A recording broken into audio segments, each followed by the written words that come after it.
That's good stuff. So in addition to that as well, just know that that's still in beta. So that means that, there will still be bugs as we're figuring things out. We've made a huge amount of progress to the closed beta, but the open beta, it's just, it's going to take time. And that's how it works. So if you see any bugs, you'll go through the whole process, but you can let us know at support@trainerroad.com, and we'll be able to help you and solve that. So it'll be all taken care of there. And now with this and where we're at now, we need to take some time to talk about Leadville, Keegan, because Nate and I have wanted you to do Leadville. You also wanted to do Leadville, but Nate and I have been saying you need to do it for a long time now, because we figured that you would win, and you won. But I had so many podcast listeners reaching out to me going I guess he is fast. He beat Lachlan Morton. And I realized that people just think we're blowing smoke. And that's it. You're fast for us, but you're not fast in the general population. And turns out you're pretty fast. So I want to talk about Leadville, and I also want to talk about Breck Epic, because you did those back to back. You just carried on, which was way gnarlier than Lead Boat, which was getting all the fame. I think it's way tougher to do Leadville and then Breck Epic. But agree. Yeah. Are you still tired, by the way, from it? Yeah, actually, it felt pretty good yesterday. I think we're starting to turn a corner. Yeah. And how many days has it been since you're the final stage of Breck Epic? Breck finished on Friday. Okay. So yeah, took Saturday off, drove home, easy day Sunday, and it's basically just been easy days since. And today, teeny bit more. We're just doing 2 hours instead of 60, 90 minutes of zone one. So yeah, starting to roll back up. So let's talk about Leadville specifically. So you won by 8 minutes, which is a huge margin, in Leadville, particularly over that field. You had Howard Grotz, you had Peter Stetna, you had Lachlan Morton, you had, all the other players. Payson was there, Russell Finsterwald was there and flying. Alex Wild from the podcast was there, plenty of other riders. So you had really strong, that was a proper field, and you still won by 8 minutes. So what did you do that was unique to the other people in terms of race execution or preparation? Or did it boil down to just doing something not unique and just how'd you win by 8 minutes, Keegan, is the question. Man, honestly, it's a good question. I think I did do TrainerRoad 100 2 weeks before, which I think for me worked out pretty well. I just wanted to get a feel for kind of the pace I could sustain for 6 to 7 hours at altitude. TrainerRoad's a little bit different course, in the sense that there's a bit more single track, and then it's a little more real mountain biking, for lack of a better term. But still there's some, and the second half of the course, it's pretty much all fire roads. So this is more kind of a Leadville feel, some long climbs. They weren't super steep. So yeah, I did that and just kind of got a feel for the power I could sustain, and like to put in threshold type efforts at 10,000 feet. How they felt doing it deep in the race, because I kind of knew Leadville would come down to power line, right? That's where the race is normally won. There's normally deciding it split somewhere, but then the winning move or the winning trio, whatever, is normally power line. So I had a big gap at TrainerRoad. I was off the front by a fair bit, but I still was pushing to try and just get the sensations to how it felt and how far I could push before the engine light started flickering. So that worked pretty well for me. It definitely left a bit of a dent. I was pretty shelled for a few days, and I was definitely questioning my form going into Leadville. Took a few days off, tried some workouts, failed horrendously, took a few more days off, and then I was okay, now we're starting to roll back again. How do you manage that with your headspace? Because you've built for so long, you've been doing, also you have years of training at this high level. So it's a bit more whereas a lot of us amateur athletes get put into unfamiliar situations, that's familiar territory for you for just training and racing throughout a season at a high level. Did you panic at all when you failed workouts leading into it? And how did you not really. I mean, honestly, I kind of went into the workout thinking you might fail this workout today, and that's okay. It was definitely kind of a test, I think, just to see how things were going. And I did one interval. I was barely able to do it. And then I was like, okay, I'll try another. Did another, couldn't do it. And then I took like 10 minutes off, tried a third one. Third one wasn't happening. So I was like, okay, now we're just going to spin home and take it easy. And I did a hard 5-hour endurance ride the next day, figuring like, oh, okay, I'll be fine for this. Blew up about 4 hours in. And then, yeah, then I was like, well, maybe I need to chill a little harder. So I rested pretty hard for a few days. And then, yeah, I think it's like, you just need to respect those big races. And sometimes you recover fast and sometimes you don't. I think even though you're failing workouts, the fitness is still there. You just need to give it a chance to like come back, like I think you have to just be patient and like, it's okay to fail workouts, like it's not that big a deal. I mean, if it happens all the time, then you're probably doing something wrong and you should question what you're doing. But if you don't fail workouts, then you're also probably not pushing hard enough. Like that's part of the game. Sometimes I feel like my coach gives me workouts that he knows I'm going to fail just to be like, oh, he's probably going to fail this workout. Well, let's see if he can do it anyway. So yeah, I think you have to just get used to it. And that's just the way it is. It doesn't mean you're fit or not. That was like, I had some of the best legs I've had all year at Leadville, and I felt horrible for 10 days going into it. And it was like, even I talked to Sophia the day before the race, and she's like, how are your legs feeling? Like, are you okay? And like, she never asked me that, so she knew I was struggling and like, I wasn't sure how I was going to feel. So then, you line up to race and I was like, oh, well, legs are back. Tempo feels easy. Let's go. So I want to go back to the fail part of workouts. Cause that's actually what we found to be the best way to go about things with adaptive training is to make sure that we're giving people workouts that at some point, we're not just going to be sandbagging you and giving you easy workouts all the time. Like you need workouts to be achievable, but as you continue to nail those, and then as you improve, the system has designed within it that if you're really making it easy or making it through your workouts easily, it's going to accelerate your improvement rate to the point where you're probably going to find a failure point. And that's fine. And we even had big discussions, right, Pete and Ivy, about even the word failure and trying to like reframe that for people. So then they understand that like it's an intentional part of the process instead of like a step backward. It sure feels like a step backward, right? When in our minds, our type A athlete minds, whenever we fail a workout, however, it's not. That's part of the process of improvement, Right. And sometimes you want to push through that failure of a workout and just like keep going, even though you're not hitting the zones. And sometimes you just need to pull the ripcord and go home and try again. I think there's depends on the workout and depends on the time of year. And I think later in the season, when you're getting close to like big important races, like there's no reason to push yourself to the point of like needing to call an Uber, I like that you mentioned though, doing trying it a couple times. Like sometimes, the first time it doesn't click, and the second time you're like, okay, maybe the second time it just wasn't warmed up. I'm going to rest a little, drink a little, have a goo, like chill out, and then we'll try it again. And you got to give it, I think 3 tries is always my go-to. Like I'll try 3 intervals, and if it's not happening, then it's not happening, That's super good advice. And it took me a long time to not quit on the first one. It's like, well, not today. And right. Yeah. And I think it's different. I need 10 more minutes to get going. Like if you're doing 20 or 30-minute intervals, it's a little different. Maybe you just don't do it. But if you're doing between 1 minute and 10-minute intervals, I think sometimes you got to give it a go. Like sometimes all of a sudden that third interval, you're like, oh, now we're going. We can do all 6 or whatever. So I think it's good to, 3 of them. That's always my rule. I don't know why, but it seems like a good number. It works for me. There's no science.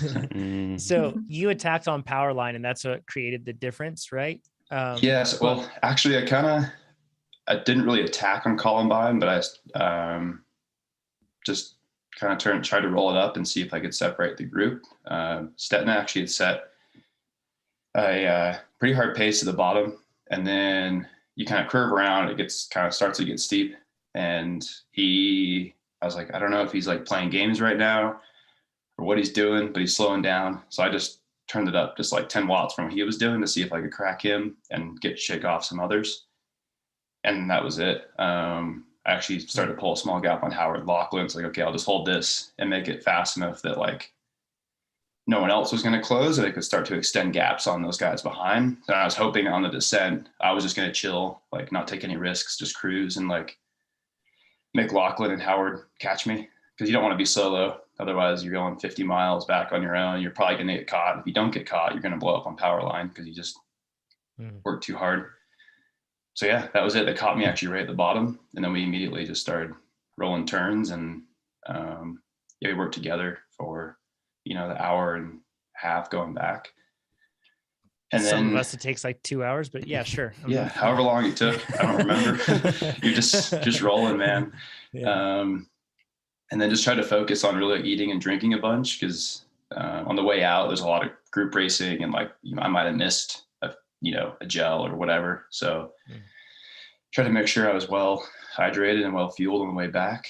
And then I get kind of sense, like going in a power line, that like they seemed a little bit tired. It's okay, maybe this is my chance. So I like just went to the front on power line, and when it got steep, just rolled it up to threshold for a bit and was able to kind of snap the elastic. And I think on that course, is so hard though, right? Like, it is. Yeah. Like my goal was to keep it in the 3650 and just keep it at like 80 RPM. Like I didn't really have a power goal. I was like, okay, here's what you're going to do. You're going to roll over the top, and if they crack, they crack. And if not, then you'll try again later. But and you had road shoes, so you had no option. I did. I kind of cornered myself. I was like, Keegan, you're not going to get off your bike. So here's what you're doing. And then it worked, like if you have to get up and walk, you've already lost the race. At least that's like, at that level, my thought, right? At that level. Like I think cyclocross too, like road shoes. Yeah. And I think I did it all, or else. Yeah. And the course was in good shape, so I thought I'd be okay. Like, yeah. And worst case, you still can walk in road shoes. It's not like you can't. It just kind of sucks. It's like a punishment, So. That climb, how hard is that climb rating on other climbs you've done in race courses? It's hard. It's when I pre-rode it, and I was like, man, this isn't that bad. And I was like, wait, you're going to be hitting this at like mile 75 or 80. And it's probably going to be hard then.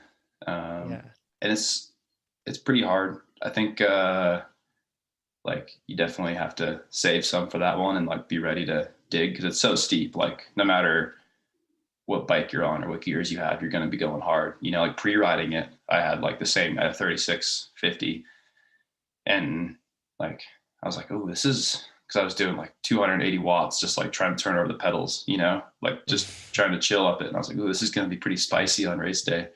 But I kind of figured that was going to be a place where it was going to be like throwing down anyway. So like, I think 36 will be fine.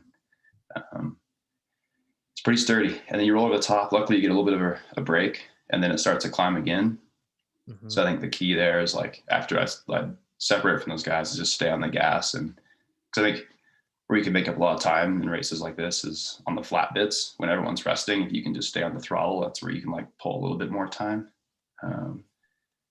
That's a tempting spot to rest, right? Like it is. You want a soft pedal, mm-hmm. But if you can just like even keep doing tempo, you can keep pulling time. Yeah. Imagine if you weren't 6 watts per kilo. Imagine if you were just a human like the rest of us. And then that's like, power line is so hard because like you said, at your weight, which is like 145 pounds, that's 280 watts to stay upright. But for the rest of us, it's, we don't weigh that much. We have to put out more power, or we don't weigh that little. We have to put out more power, and it's tougher to get up, and we have a lower threshold. That's why that climb is, that's why that climb's so hard. And then when athletes are like an average athlete's like, I'm going to put a 34 tooth chainring on there because Leadville's, a road race. And it's like, you're crazy. Like that climb is just going to destroy you. And it's not about speed. Like, cause a lot of people say, well, it'd be faster if I just got off and walked at a certain point. And while that may be true, you completely blow your body out by inserting a running race or a hiking race in the middle of a mountain bike race. It's that long at elevation. Like your body isn't trained to do that. Why would you do that? Your body's trained to ride a bike.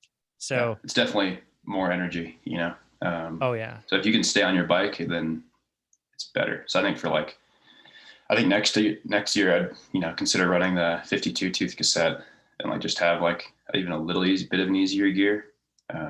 Just like small things like that. It makes a big difference. I ran the 52 all week at Breck, and it was sweet. Yeah. So you win Leadville, you went into Breck. and you won by like 12 minutes, I think, in Breck Epic after all the days, which is ridiculous. But what did you learn about like that long of a kind of composite stage race of putting these together? What did you learn that you're going to apply to the next stage race that you'll do, or next race in general? Could be equipment stuff, could be nutrition, could be training or execution. Yeah, I think the biggest thing I don't know if I really learned it, but I just really like cemented in my brain this time is just like recovery, and also how like the day before, like nutrition on the bike seems like this time around for Breck, I was really focused on getting enough carbs throughout even though the stages, for us, they're like relatively short. They're only like, 245 to 315. On average, so they're not like monster stages for us. But that said, like you're doing that every day for 6 days. So if you can like stay on top of your nutrition for day 1, that makes you feel better for day 2 and day 3. And it's like, it's easy to you think it's the last hour of the race, I can slack off, but like you're going to pay for that the next day. So I think that was a big thing that I learned this time around. And was better about. Like I knew that last time, but I definitely didn't nail it quite as good like when I did Breck. So I think that was a big key. Anything with equipment that you learned, because you rode a different setup there, right? Yeah. Well, Leadville, this was like there's a lot of controversy and like different opinions of bikes, which I love. I think it's super fun. I ended up racing the hardtail with a high post, 2.2 tires. And I went for like a really long and low stem just to get stretched out and be more comfortable. And other riders are racing their, regular mountain bike setup. So there's like so many different ways you can do it. The hardtail worked great. I was happy with it. The dually definitely wouldn't be a bad choice. I think it really just depends on your goals and your riding style. For me, like I knew the race was going to come down the power line. And I was like, I can get punished a little elsewhere to like make sure I have the edge on power line. And that was kind of my thought. I was like racing to win there. And I think Russell had the same thought too. We had exactly the same setup, road shoes, like hardtail, all that. He was happy with it. I was happy with it. And I think it worked. I think being like good, you have to be a good bike handler to be able to do that. Otherwise, I think you're going to lose some time. You're going to start wasting energy. So yeah, that was for the bike average there. folks, that might not be the best bet, because especially if you were out there for another 3 hours, right, Keegan? Like it might have been nice to have a full suspension, right? You'd want a full suspension. Yeah. Yeah. But also that said, you're also maybe not going as fast. So the bumps aren't as rough. I think it just depends on your bike handling skills. If you're comfortable on a hardtail, like descending, and it's a relative, like I think the high ball has a 27.2 post, and it has like these drop stays. And I feel like you get a fair amount of flex, which takes that edge off. And I also ran like pretty low tire pressure to take off those, like I ran 19 PSI front and rear to take off like the vibrations that wears you out. So yeah, I think it just depends on your skill set. What was that? What did you run at Breck? Because you didn't run the normal blur, right? Yeah, for Breck, I rode a brand new bike. What a great idea. Just getting on a brand new bike, going straight to a stage race. I ran the Blur TR, which is 115 rear, 120 front. And I'd never raced a bike that big. Like I've always raced a 100 mil bike front and rear. And I was like, you know what? Last time I rode Breck, it was rough. The descents are like properly chunky. And I was wishing I had more suspension almost every day. And I was like, after Leadville, I'm going to be extra clapped, probably a little dumber. And I'm going to run. So I was like, I really want to get this bike. So the team brought out the 120 bike for me. Luckily it's like exactly the same geo. So I just like slapped my post in. We knew it was marked, same setback, same reach. Just ran the same cockpit, everything. So it just had a slightly slacker head tube and more sag. So the first day I ran suspension a little too stiff, had to dial that in. But it was amazing. I was like, man, this is so much more comfortable. Like it's only a half pound heavier. I have a stiffer fork, 35 mil stanchions. That fork is sweet. It is. And I was like just cruising on the descent, and I could tell there were guys behind just like struggling. And I was like, I'm just having fun, like flowing, jumping over things, doubling through the roots. And so I think it was the right choice. I think I'll definitely start racing the 120 bike more when it's rough. And it was definitely a change. I was like, I went from long and low, rough, hardtail to big cush, smash wagon. And I also ran 2.4s with inserts all week. I ran Aspens for the first 2 days and then switched to Recon Race for the rest of the race. And what are your thoughts there on like, when is the Recon Race advantageous over the Aspen? Because you're like a known fan of the Aspen. Yeah, I'm kind of an Aspen fiend. A lot of people actually kind of gave me a hard time for racing it. They're like, what is that? Is a Recon Race on your bike? The Recon Race has a bit more traction. The climbs are super steep at Breck. So it's nice to have a little bit more bite for the climbs. And also has a little bit more cornering knob, which is really nice. You can just get lazier and just like aim for the turn and then steer the bike and it works. And then it has a bit more protection, right? So there's more rubber on the top. Like the Aspen has these big chunks on the side where there's like no coverage. So there's more knob, there's less places for a rock to puncture through your tire. So I was like, even though the roll's a little bit slower, if it keeps me from crashing and it keeps my tires inflated, then it's going to be the right choice. So that was my reasoning there. And I ran 16, 17 PSI on the 28 mil rims, almost all with inserts. With inserts. Yeah. Which inserts did you run? People will ask us. The Tubo Light with inserts. Yeah. Yeah. Cool. Yeah, man. Well, congratulations. I podcast with Keegan because I always like learn that I've been doing something wrong. Like, or that I could have been doing something better all along. Pancake mix, number one. Yeah, that's pancake right. mix, and now like tire pressure, because like we weigh about the same, and I for sure have been putting too much air in my tires forever. You can go low.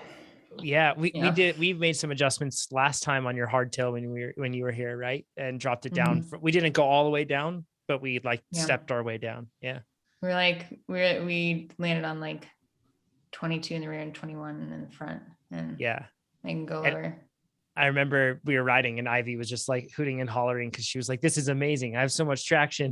Like, this is sick!"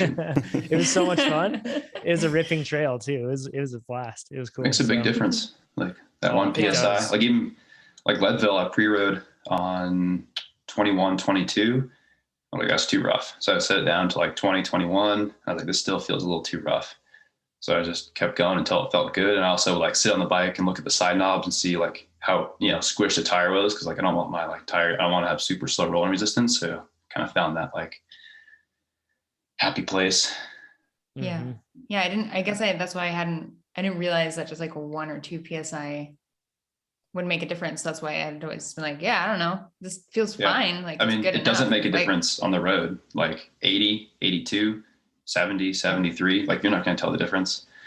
But on a mountain bike, when it's only in the 20s or the teens, like that 1 PSI is massive, Yeah. So I actually go down to half PSI. You can get super nerdy. And oh my gosh. Sometimes I don't know if I feel the difference, but like I'll train with 19 and then I'll race with like 19 and a half, just so like, a little bit of peace of mind, like, oh, if I hit this rock, maybe I won't flat. Yeah. It's well, good job, Keegan. Super cool. Thank you. To win that's like the proper composite stage race right there. To do Breck Epic and Leadville, that's pretty tough. So yeah, Breckville. Yeah, Breckville. That's right. Yeah, I saw that. Yeah, that's what they called it. So awesome stuff. Congrats to your teammate, to Tobin, which is exciting. He did fantastic. We also have like tons of congrats. Matteo Jorgensen, Movistar rider. He also, I think, podiumed his first world tour stage. He's a big podcast fan and listener. So congrats, Matteo. We've had a ton of like really cool successes. And also, if you didn't listen to this, you can listen back to the episode where we interviewed a lot of different athletes that did Leadville, including Alex Howes, who won the steamboat gravel race the next day. So congrats, Alex. Pretty badass. That was cool. Yeah. And like, honestly, who isn't happy about Alex Howes winning something? Like, it's just the nicest on a road bike. He won a gravel race on a road bike with 32s. Everyone else was on like 40s and, gravel bikes. So that makes it even cooler. And he had his rear end smashed on the way to Steamboat from Breck and had to get new wheels and deal with all this stuff and still won. So I think that's like, that's pro. as you say. Road Just bike, be able to just find a way. There's always a way. Just went up. Road bike stonks. Yeah, exactly. Road bikes aren't dead. Yeah. So awesome job to everybody. Sarah Sturm as well on the podcast, Rose Grant. We talked to all of them. Congrats to everybody that just had a fantastic race. So this podcast, by the way, and forgive me, podcast listeners, I'm going to speak directly to those that join us on YouTube in the live stream. Our live stream started a little bit late. There were some technical difficulties on my end. Sorry about that, but I just want to restate just a couple things when we start. First of all, you can listen to the second part of Amber's career retrospective on the Successful Athletes podcast. Link is down below. You heard part 1 on this podcast feed. Part 2 is over on the Successful Athletes podcast. And I'm recording a ton of them all the time with these fantastic athletes. Just interviewed an athlete who she's a mother of 2. She's also a vice president at a Fortune 400 company, I believe. And she won Masters Crit National Championships. She's just awesome. She's incredible. So talk to her, tons of athletes. You can I'll listen to that on Successful Athletes podcast. So check that out. Check out the Science of Getting Faster podcast. We're recording new episodes. And adaptive training is now in open beta, meaning that you don't have to sign up on a list and wait for the invite. You just go and then get your access right now. Anybody can access it if you use TrainerRoad. So sign up for TrainerRoad if you haven't, to be able to try out adaptive training. And if you have already signed up for TrainerRoad, go to trainerroad.com/AT. I guess that works for everybody if you have or haven't. And then you can get access to it and give it a shot. It's still in beta. So we are still adjusting and making changes and learning all the time. So there may be some bugs, and if you see bugs, reach out to support@trainerroad.com. But otherwise, it's going to make you faster. It's awesome. The feedback is overwhelmingly positive, and athletes are seeing huge improvements. It's really cool. So, okay. And I guess also YouTube folks, you figured out who's on the podcast. So don't need to introduce them again, because I'll just screw up Ivy's team name again. I'm sorry. I'm sure. So let's go into Zach's question. He says, my question's about how to train for 2 very different types of events and series this fall. When I read this question instantly, I was like, this question's for Ivy, because he says, I've signed up for a 100-mile gravel race that has over 11,000 feet of climbing, as well as a cyclocross series. The events are from October through December, and neither are A events. I'm a teacher and high school soccer coach, so my time is very limited. Since I want to do well in both and have very few hours of training, my thought is to do high intensity training and work on the bike. And he says, and work on bike handling drills for cyclocross.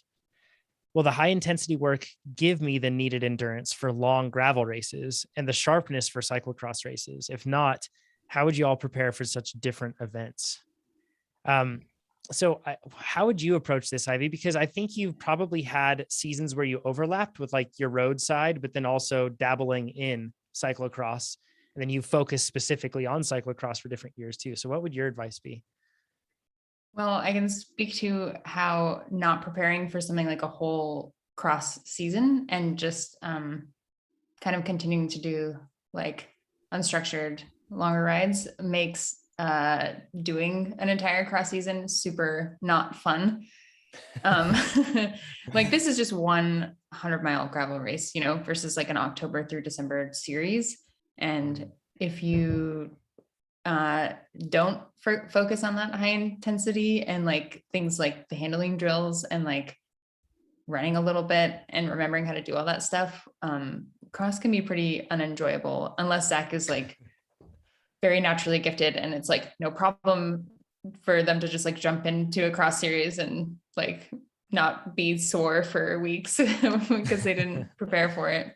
But yeah, that would be my advice is, if they're not, neither of them are A events, or they're not, they only have a few hours to train. It doesn't sound like they're really trying to like really take a crack at it or really do it super seriously.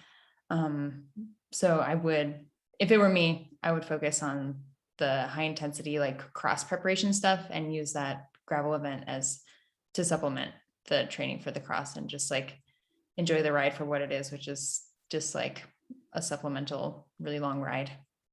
That's like really similar to sound financial advice that I hear from a lot of people. Like when they're looking at trying to buy like one of those big camper trailers, and they're like, yeah, I'm going to buy this camper trailer. And they use it like 1 or 2 times a year, yet they pay a mortgage on it for the entire year.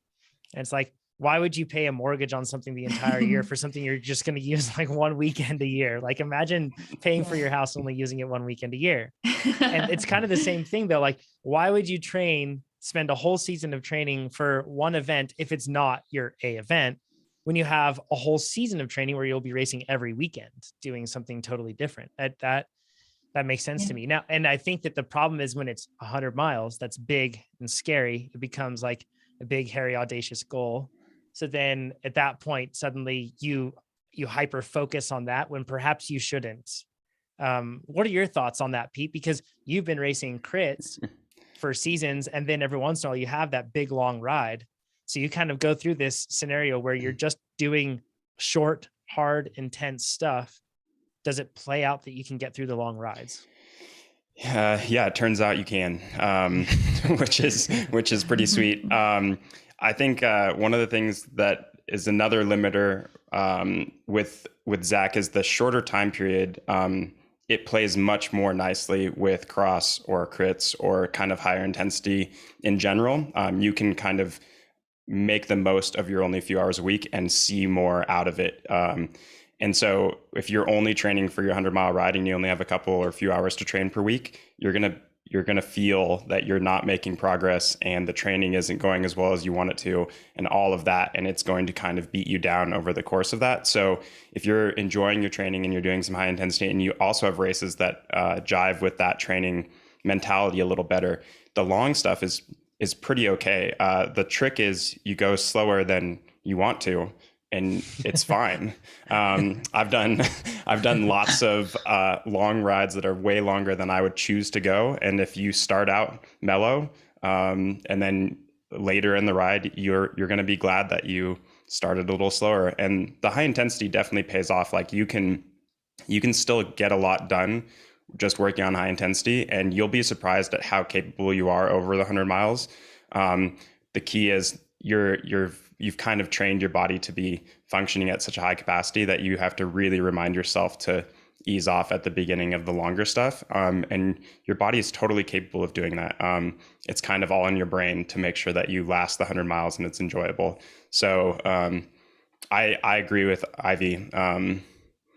It's going to play really nicely, and this way you get to enjoy both events, or both like non-A events of your season, that's why we do it in the end anyways. Yeah. Keegan, how about you? Constantly bouncing back and forth between like XC and short track to, Leadville. Yeah. I think, honestly, even though they're completely different, they complement each other pretty well. I've had great results going every which way. Like for nationals in Colorado, I just did a huge volume block. I did like 30 some hours, did an XCO race, and then raced short track the next day. And I had one of the best short track races ever. And I hit like some peak power numbers. Like it was great. And then I've also done a gravel race last year, BWR in Cedar City. I trained exclusively for XCO for world champs. No, wait, yeah, it was worlds. Mm-hmm. And then just like CTL had dropped. I hadn't been doing any long rides, just purely intensity. And then I got home and took a few days off. I checked out. I wasn't going to race anymore. And then I was like, I'll go do this gravel race in Cedar City. Why not? I'm fit, So I did like 1 3-hour ride just to kind of get like that, your like kind of fat burn metabolism going. And I had one of the best gravel races. I was like, I'm still here. And then 5 hours in, I'm like, I'm still here. Legs still feel good. Like, I think like in the end, fitness is fitness. And I think you just need to trick yourself into, kind of doing, as long as you race smart and like, don't go out too hard and you fuel properly. And like before this gravel race, the weekend before, if you can get in like 1 4-hour ride just to like get the feel for it, like work on nutrition, pacing, like you're going to be fine. And you can still focus on intensity otherwise. And then you're going to have a great, you're going to have a good volume block going into cross season. Or even if this race is halfway through cross season, as long as you rest for a couple of days afterward, you're going to be fast and fit again. So I think like people definitely overthink it. Like if you're fit, you're going to be fit. Like just because you're training for short tracks, crits, or cyclocross doesn't mean you can't hop into a 100-mile or, really long event. I mean, I wouldn't suggest maybe like Unbound where it's 200 miles. That's a little different of a beast, but 100 miles. I don't is recommend that for anybody, actually. Yeah. 100 miles is like short enough that I think you can get through it just fine as long as you have like some good general fitness. A couple things that I wanted to share that, because what all of you have shared has been fantastic. We talk about it being, training energy systems, and that's what matters for race day. And let's not forget here that when you're even doing VO2 work, you're still not doing anaerobic work. And the vast majority of the training you're doing is aerobic. It's training your aerobic system in a different way. However, it's still a training your aerobic system. Now, if you're doing just like purely like sprints, but even then, if you do sprints and they're too close together, then they become, you start to get to the point where you're still training yourself very much aerobically in between those efforts too. So, because you exhaust your anaerobic stores and you have to make do with something. So your body switches over to aerobic. So that's one thing to keep in mind. You're still training the energy system, but you are doing it in a different way. If you fully focused on just training the sort of long endurance that you would need for that 100-mile race to really just absolutely nail it to perfection, then yeah, you'd probably perform better. But you're going to be able to get, 80, 90% of the way there, 95% of the way there, even with the training that you would do otherwise, perhaps. So it's not like it's going to be the difference between DNF and then peak performance of your life. It's likely going to be much closer toward the top end of that. So keep that in mind. The other thought to this too is that, and I just want to hammer home what Pete is saying, is that you race things differently based on how you've trained. Like Pete goes into this knowing that he's not going to be able to just like write crazy checks in the beginning. Those things are going to bounce later on in the race if he does that. But instead, and what you said too, Keegan, it's the hardest part is racing like you have to race. Not like you wish you could race. Not like everybody else is racing potentially, but how you know that it's how you have to execute in the race, which honestly, for most of us amateurs, if all of us are more conservative at the beginning of every event, we would likely go faster by the time the event is over anyway. We almost always blow up. So this is a good way to and there are plenty of times where I see myself, I do this a lot, and all of us athletes, where we blame our fitness and our training for the bad execution that we did during the race, right? Like every time we dropped the clutch at the gun and we blew ourselves up. And then we're like, you know what? The entire training plan I did was useless. Like, we look back at like 9 months and we're like, it's useless. When really it was just a bad execution decision. So I do also think that cyclocross complements like threshold kind of fitness better than people think it does. Everyone likes to think cross is super stabby and aggressive, but it's really like more flowy. Like the starts are hard, but once you get rolling, it's more of just like gentle surges. It's not like mountain bike, like not like short track where you're sprinting out of every turn. You're just like, if you're racing it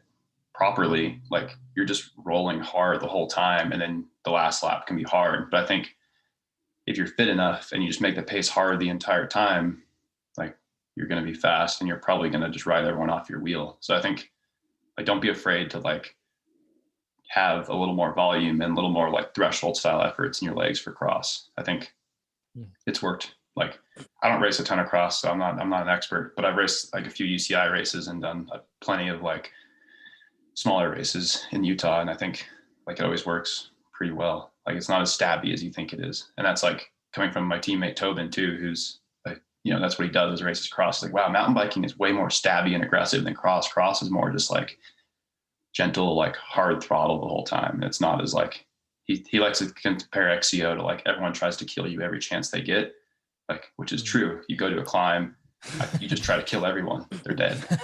And cross, it's like you make the selection and then you're just kind of rolling and then you race at the end. So I think you can kind of make any race, like you can race any race to your strength and it can work in any way as long as you're smart about your fitness. So. Yeah. I think that all of us would do better in cross if we tried to smooth out more too. Like not only would we not explode early, but then I was listening to that, just thinking like, yeah, it is smooth if you're not like frantic and making a bunch of mistakes and like, oops. Right. That too. So there's also like you mentioned earlier, like skills play a big part in it too. If you have to use your brakes less, then you have to accelerate less with your legs. So skills are huge in cross too. I think that plays a bigger part than a lot of people like to think it does. Yeah, that's an early season thing for me. If I don't like have a good number of like race simulations or like get to practice like in the way that I need to before going into a race, like I always I don't take corners or like ride features as fast as I could, and then I end up like almost stopping and having to do like really big jumps out of like every corner, and it just hurts so bad. Remember, exit speed always wins. Oh That's my it. gosh. That's key. Pete knows. Pete knows. Yeah. And that's the thing with cyclocross too, is I find that I suck at it every year that comes back around. If I don't work at it specifically, I'm like, oh man, I'm really bad at carrying speed through corners. I don't remember what the limits are of my bike and my tires in these turns. Like this big. Yeah, because they're this big, so I get scared. But really, I usually, in most cases, am way undershooting. Like I could carry much more momentum through turns instead of stabbing my brakes coming into the turn and then having to reaccelerate. And then also just like getting more comfortable with dismounts and remounting. It's just way less stress. It drops that cognitive load, and it allows you to be able to put out that stable power. Because if you're breathing through your ears, then it's hard to do anything on the bike. And then it makes everything else more complicated. It just snowballs. So, yeah. So Zach, I hope we gave you some great, and all those, else listening to this, some great insight on that. Zach has another question. It's particularly appropriate for lots of folks in North America right now, but also Australia. You tend to deal with a pretty brutal fire season at times too, and all around the world. So, his question, he says, has to do with air quality and long-term health and performance. I live in rural Idaho, and I've been riding constantly all summer, anywhere from an hour-long ride to 6-hour rides. The air quality has not been great due to the wildfires and dust, and the dust is very fine. The dust is also a constant. I'm either breathing it in during gravel rides or on the road from the farms. So my concern is, what are the long-term effects of breathing this smoke and dust? He says, thanks again for creating the podcast and answering our questions. So this is going to be as deep as a Jonathan dive gets. This is not a Chad deep dive, so I apologize, but we'll get into it. So I think his question of what are the long-term effects of breathing of smoke and dust, we're going to go into that and look at a study that actually looks at some people, just because of occupational needs, are posed or are faced with this hazard regularly. And the answer is it's bad if you're constantly doing it all the time. However, there's a lot of nuance to this. So let's dig in. And first, let's look at the air quality index.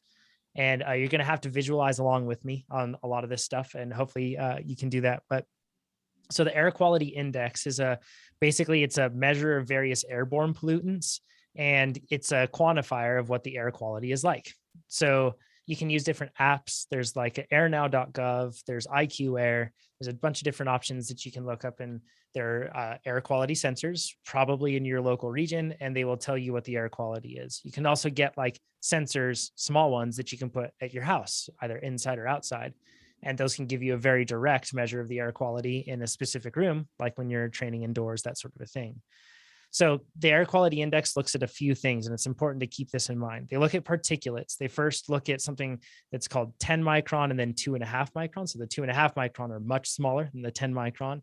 And these, we're talking microns. This is very small pollutants, things that float in the air, things that are not just, dropping down to the ground. So very, very small things that we cannot see.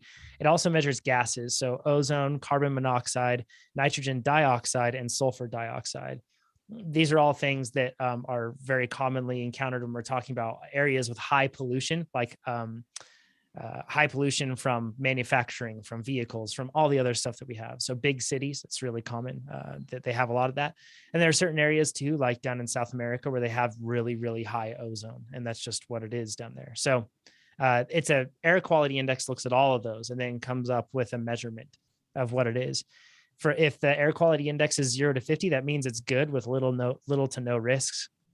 If it's 51 to 100, it's moderate. And that really means that, like, if you're a particularly highly sensitive person to air quality, you may experience some adverse effects.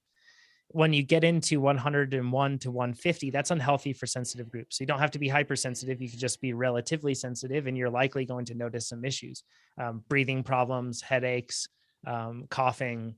Potentially, if you're an asthmatic, absolutely, you'll be noticing these things as well. If it's 151 to 200, that's unhealthy. And in that case, even the general public is likely to be noticing these same effects. Not only likely, but you will be noticing these effects.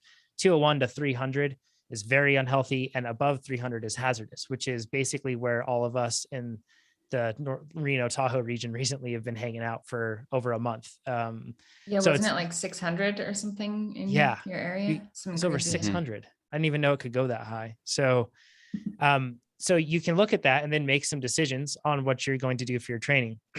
So here's where we're going to get into a bit more of like the logical thought and then the research that has been done on this. Endurance athletes are different because we breathe more air, because we are breathing more deeply and more frequently. We have a higher frequency of breath when we are riding our bikes or doing anything like that. As a result, we take in more of these airborne pollutants than a person that is just a sedentary individual, somebody that's just sitting around or driving their car or sitting at work, something like that, or just being a normal human. You don't breathe as much as an endurance athlete. So as a result, there are all sorts of things that say athletes or endurance athletes in particular can breathe up to 5 times as much more air. In some cases, this is an older study, but it said that it's as much as 20 times more air. This was back when they were looking at the Los Angeles Olympics that were going to be happening in the 80s, and they were trying to figure out the detrimental effects to the athletes back when Los Angeles had particularly terrible air quality at that time period. So the bottom line, whether it's 5 or 20, we breathe more. And lung function is crucial for our performance. If we don't have proper lung function, then everything downstream from that is going to be harmed, which absolutely affects our performance. Something that's important, if you're breathing in particulates and noxious gases, it can lead to respiratory infections as well. So it may not necessarily mean that you have lung cancer or that you have an asthmatic event, but it could just be causing like respiratory infections. And we all know that when you have a respiratory infection, you can't train well, you can't recover well. And then as a result, your body gets to fight that instead of trying to help you recover from training. So that also just makes you slower. So when you look at endurance athletes, that's why it's very important that we pay attention to the air quality around us. But let's talk about dusty conditions. And it definitely depends on the dust that you're facing, and rules of logic apply. If you can avoid dusty conditions, go ahead. If you're a mountain biker and you're racing all the time, you're going to be racing in dusty conditions. So that's just par for the course. Cyclocross is really similar too. Like the early, some of like the most dusty conditions you'll come across are early cyclocross or early season cyclocross races, because everything's just bone dry from the summer, right? So, but keep in mind that dust in most cases is a larger size particle. So it's likely to cause problems with upper respiratory illnesses. Rather than getting down where noxious gases and those smaller PM2.5 particulates are going to get down to the lower portion of the lungs, which is where things get truly problematic and cause fluid accumulation and all sorts of problems in your lungs. So you want to keep your eye out for that. There was a study, and it's called Effects of Dust Exposure on the Respiratory Health Systems and Pulmonary Functions of Street Sweepers. And this was done in Zaidan, Iran. And everyone here is laughing because I get to try to announce the name, the last name of the first name of the study. And I am so sorry because I'm going to butcher this, but Hobby Baba Badi is I believe what it is, et al. Were the ones that wrote this. It's pretty good. And yeah, thanks. Mm-hmm. Yeah. Big moment getting past that hurdle. So they looked at 84 street sweepers, and these are manual hand street sweepers. So that's like a city job. For those that are unfamiliar, that's pretty common in a lot of cities around the world, that's a job that they have. So they are literally sweeping the streets, and as a result, they're creating dust clouds and just inhaling it all the time. So they looked at 84 street sweepers and 80 office workers in the same city. Zaidan in Iran, this is around 91 AQI is the average AQI for the whole year, which average AQI is if to have 91, that is very high. That means it's a city likely with a great degree of pollution, because of the fact that when you look at that, that's almost getting into the moderate levels just on average. But when you're talking about peak times, that they're likely experiencing months at a time where it's very it's probably even hazardous. So it's pretty tough. I just looked at Zaidan over the past few days, for example, leading up to this, and they were almost always in the hazardous range, or just below the hazardous range. So that's the context. They controlled for BMI. They also control for smoking and other relevant pre-existing conditions with these study subjects. The methods that they use is they ask them to report respiratory symptoms associated with dust exposure, coughing, wheezing, like tightness, shortness of breath, tightness in the chest, that sort of stuff. They ask them to report those things. They also had them do a pulmonary function test with a spirometer, where they basically just measured how the force at which they could be able to exhale air, and the lung function basically is what they're testing. The results: a bad air quality exposed individuals, so these street sweepers, were 5 to 6 times more likely to be experiencing respiratory symptoms on a regular basis. So that's 5 to 6 times more likely to be experiencing cough, wheezing, respiratory infections, all of that stuff. So if you're an athlete thinking about that, that's bad. That's going to make it so that you just can't train like you want to be able to train. Then pulmonary function showed that exposed individuals, so these street sweepers, had significantly lower functionality than non-exposed as well. So the bottom line with this is, yeah, more exposure to pollutants means a greater likelihood of acute and chronic airway and pulmonary disorders. But it's really important to keep in mind the fact that these people, this is their job. They are spending over 8 hours a day, completely immersed in this sort of environment, and this is what they're experiencing. As an athlete, we feel acute effects very often, where we'll be coughing after a ride.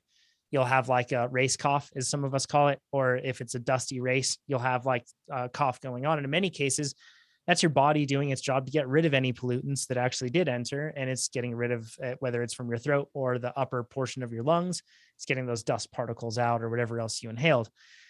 But if you are faced with training in smoky conditions or very polluted conditions in the air, Keegan's from an area where, like, Salt Lake City is a famous spot for having really bad pollution in the winter, because of just where it's at, the amount of people and everything else that happens there. So if you find yourself in that situation, the question then becomes, well, when do I train and when do I not train? And I wanted to take some time to just talk about that really quick, about what each one of us do, because it absolutely depends. That's the answer, right? It depends on plenty of different things. But I think that if you're getting to the point where it's the AQI is above 150 and it's unhealthy, then I don't think it's advisable for anybody to be training in those sort of conditions. That's probably a safe bet across the board. Now, I don't think anything magic happens from 149 to 150. It doesn't hit some sort of threshold, I don't believe. So if you're like on the fence and it's 149, it's 150, I'm going to go train. Once again, use logic here, and remember, it's not a system of steps, but it's a system of faders that you're working with. So, but I want to take the time to ask, I guess, what we do. Pete, do you have any sort of, or actually, let's go to Keegan first. Keegan, what sort of rules do you have for yourself with air quality and training? Yeah, I have a fair bit of rules myself, actually. It's a bit of a bummer that we now have to think about this. It's probably going to be the way it is for the next foreseeable future. So basically, if it's like, I'll start at the high end. If it's at like 100 to 150, like I'll ride outside, but I try and keep it like zone 1, 2, super chill. If it's like closer to 130, 150, then I probably just will do like recovery, or I'll ride inside. And then like if it's floating in between like 80 and 100, then like if I have like let's say I have like VO2 intervals that day and they're not like super key intervals, I'll probably just switch that workout and do endurance outside, and try and like not go too hard and, keep it below zone 3. If it's like, see, and then I guess like for racing, like if it's over 100, I just won't race. Like at Breck, there was a day where it was floating around, it hit like 80. I was like, if it's 100 tomorrow, I'm just not starting. Like, to me, it's not worth it. Like we don't really know how bad it like can affect you for the future. And I just don't think it's like worth one race. So that's kind of my rules. And I think if it's like 50 to 80, I'm okay doing like harder intervals outside, and that's cool. But I think you have to be flexible and like, I'm going to swap this workout and do VO2 instead of doing intervals. I'm just going to do an endurance ride, and if it's clean tomorrow, then I'll just do my intervals tomorrow. Or you just ride inside, I did that a couple times this year. It was like AQI was like 160, and I was like, I'm not even gonna bother going outside, especially if it's like recovery ride. You might as well just ride inside. It's easy anyway, and keep it super chill. Or if you have a hard workout, you just put the air purifier on and AC and do your workout indoors. I just think it's like, at least for me, like I personally don't think it's like it's not worth risking it. There's just not enough like studies to show maybe in 20 years, like it's going to give us all lung cancer, you know? Yeah. And then also I think it's pretty easy, like to pay attention to Purple Air or whatever app you use. And like, there was one day where it was 150 down here in the valley in Heber. And it was also bad in like Park City and like all the surrounding valleys. So I just rode up and I just did laps open over Guardsman Pass because it was only like 80 up there. So I just was up there for like 3 hours just doing laps up in like a 10-mile stretch of road. So I think you can get pretty creative and like do things like that. Or sometimes it's like super clear out in the east side of Heber and I'll go ride east instead of going west because like, oh, Purple Air says it's 40 over here, but it's 60 over there. And even though it's only 20 points, like I think that makes a difference. And the cleaner air you can get, the better. Like, or you can get in a car and drive somewhere. I think like it's pretty easy just to look at that stuff and kind of make the call like, oh, I'm going to go this direction or I'm going to do that. And like for me, I'd rather drive a few minutes or, you know, ride somewhere and just do laps than breathe in bad air or just ride inside. So kind of my general guidelines. Pete, how about you? Pretty similar to Keegan, actually. 100's sort of my, usually if it's above 100, I'll just ride inside. It's pretty easy. And then I'm not stressed about it. If it's close, I do try to pay attention, especially this time of year. I look at Purple Air and I'll just pick the direction, right? Like some of the time in the Northwest, it's much clearer than down south, or sometimes down south, Washoe's clear, something like that. So definitely pick my direction. And it's the same sort of thing where if it's not a key workout or, you know, it's not my one workout of the week that I'm really trying to nail, I'll probably push or restructure the week based on hopefully the air changing. And then this year we've had kind of more smoke than ever. And there's times where I feel like I need to ride. You know, the ride is just as much for me as for the fitness. And so driving an hour or two and getting away from it. And so you're able to just kind of think about, you know, not worry about the air while you're riding is worth it for me now. And I feel lucky that that's something I can do. But sometimes that's just as important as like getting the key session is being able to drive and ride your bike like you normally would. And I think around here, it's been smoky for weeks now. And I can feel, we've had more discussions in the office and with other people that you can just feel like kind of the mounting pressure of not being able to do all the things you want to be able to do. And so I think relieving that pressure a little bit with a little drive to get a ride in where it's only 50 or 70 or something like that seems worth it to me. Ivy, living in Montana, you face this too, right? With wildfires in particular. Yeah, it's like been a seasonal thing since I feel like I was growing up. Like it's always something that we've had to deal with. And yeah, I'm fortunate enough that I've been working remotely for years now. And so my approach is a little different. Instead of like restructuring workouts, I'll look more at like the breadth of my season and like what I'm supposed to be doing at that time. And if it's like early summer and I'm just doing like endurance workouts anyways, like I'll usually stay put and skip a couple days if it's really bad, or like, you know, just be fine doing endurance rides as long as the AQI is not too bad.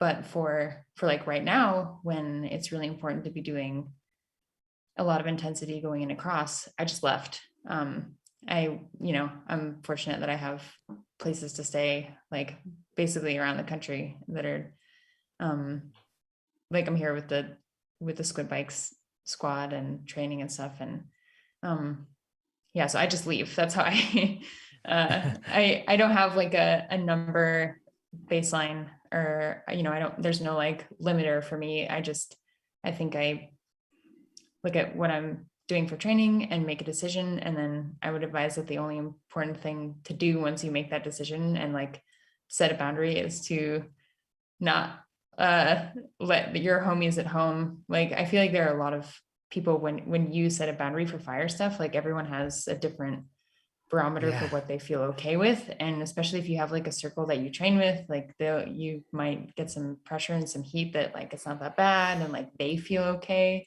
So I would advise that once you do feel like something is unhealthy and you just need to set a boundary and ride inside or get out of town, that to feel good about it and stick to it. Yeah. Let's talk a bit. I agree with everyone's approach so far. I want to talk about air purifiers really quick. So a lot of people are like, well, why even train inside if outside's so bad? Isn't it just the same air inside and outside? And that depends on a number of factors. So if your house is like newer and like insulation's good, gaps haven't opened up around windows, that sort of stuff, then you probably have a situation where your house is pretty well sealed. If it has central air conditioning as well, then that's even better because it'll take the inside air and it will filter it as it conditions the air and then brings it back in. So all of that's like really that's super helpful that you can have. But then even inside, you can take it a step further and get like, HEPA air purifiers, HEPA, and those do a very good job at managing air quality as well. They usually function, they have a rating for different square footage. So think of the room or the space that you want to be in, you can have that. I have like air quality indicator measurement for inside, and I can see where it's at. And that way I know like, okay, yeah, I can train and I can train hard today because I have the filters on. And as a result, the room's clear of air. But otherwise, if you don't and if you don't have the luxury of air conditioning or anything like I talked about before, you could absolutely be having effectively the same air quality inside as outside or similar. So that is something to keep in mind for sure. I think that the key thing is if the air quality is bad, you don't want to be breathing a lot of it and you don't want to be breathing deeply. So as Keegan said, making those intensity adjustments is super important. And if you have the luxury of being able to just change your circumstances, then that's obviously going to be the best. So let us know if you have other questions on AQI. If you're joining us on YouTube, let us know what your threshold is, so to speak, in AQI, not FTP, and how you work with that. And maybe we can get some good tips and discussion on that. So let's go into Chris's question. Then we're going to get into rapid fire. Actually, let's go rapid fire now, and then we'll go into Chris's question. So you guys ready? Got some good ones this week. You can submit your rapid fire questions, by the way. You can do so at trainerroad.com/podcast. Please do so. Ridiculous questions are preferred. Some of these are fantastic questions, not just ridiculous. So Dan says, gravel bike suspension, what? And he says, WUT, what? Your thoughts, please. What do we all think about gravel? Keegan, you lead it off. I don't know how much you can say though, because you are sponsored and such, but yeah. What do you think? I mean, I think they can be pretty cool. Like the right situations, like if it's a rough gravel race, and then you can still have your drawbars, like you don't have to ride a full mountain bike, or maybe you just want to have a fork on your gravel bike all the time. Maybe your hands hurt or your wrists or whatever, and it's just more comfortable. So why not? That said, I think you don't always have to have one, like just because people are telling you, oh, you should have this fork, like maybe you can just run bigger tires. So it also, I think it depends on the situation, where you live, the kind of gravel you're riding. But I think they have their place, and I think in the right situations, they're pretty sweet. So that's, yeah. Visually, they're really hard to get used to for me. Yes. Like, I have a hard time with that. But there's no reason that like you can't put different components on different bikes. Like there's no reason to box them, right? Where it's like, right. I this feel like we're bike going has back in drop time, bars, like therefore John it Tomac's cannot bike, be. like Yeah. drop bars, fork. I mean, I guess Disc there's probably wheel. some riders, disc wheel. Disc wheel. Like arrow bars. Yeah. Yeah. Do whatever you want. I don't care. Yeah. Yeah. Yeah, exactly. I think my opinion on it in terms of like objectively, I think that I'm not talking about pros here. I'm talking about average people.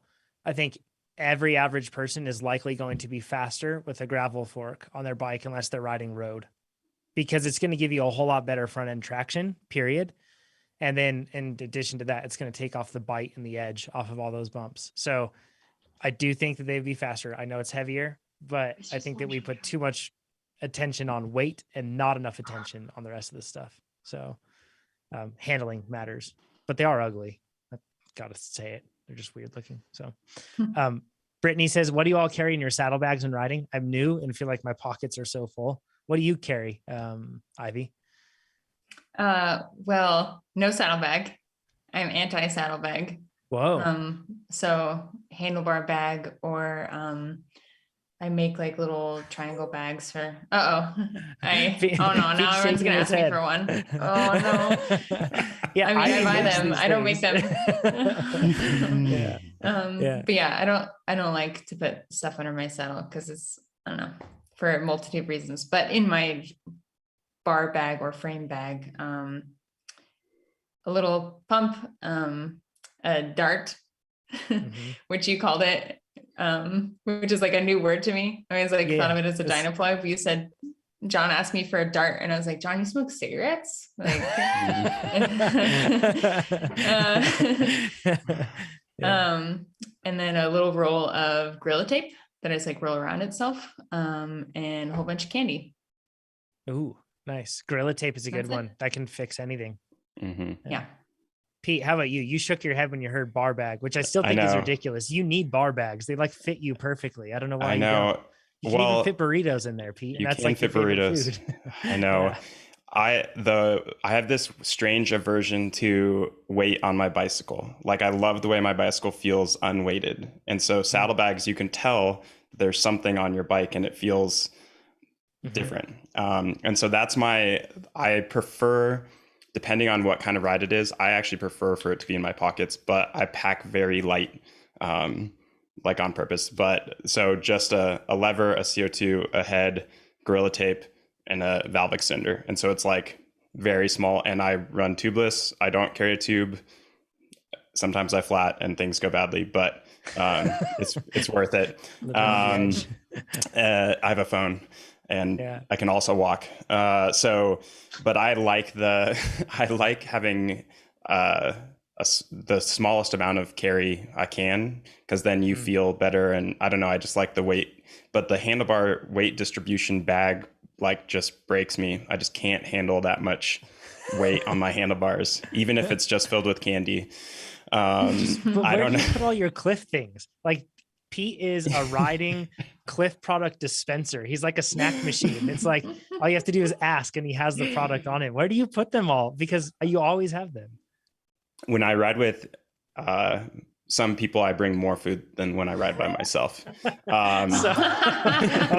Subtle dig. Now I get it. No. And generally, John is on rides where we also ride with other people who may in turn need more food. And John is actually always really well stocked too. So I feel like John and I are a good.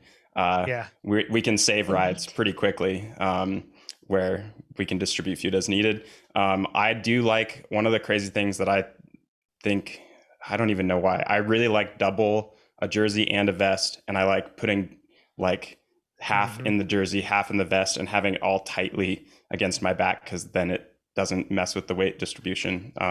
So on winter rides, when we're always handing out food, I have double stacked pockets, so I can carry a fair amount there. And on the winter, I do bring a saddlebag most of the time, because things happen, longer rides, flats happen. Going further places. Yep. Yeah. Keegan, how about you? There's the thing where they say pros never use saddlebags. You're a pro. I mean, I think both you guys are crazy. I love saddlebags. I run a pretty big saddlebag, not huge.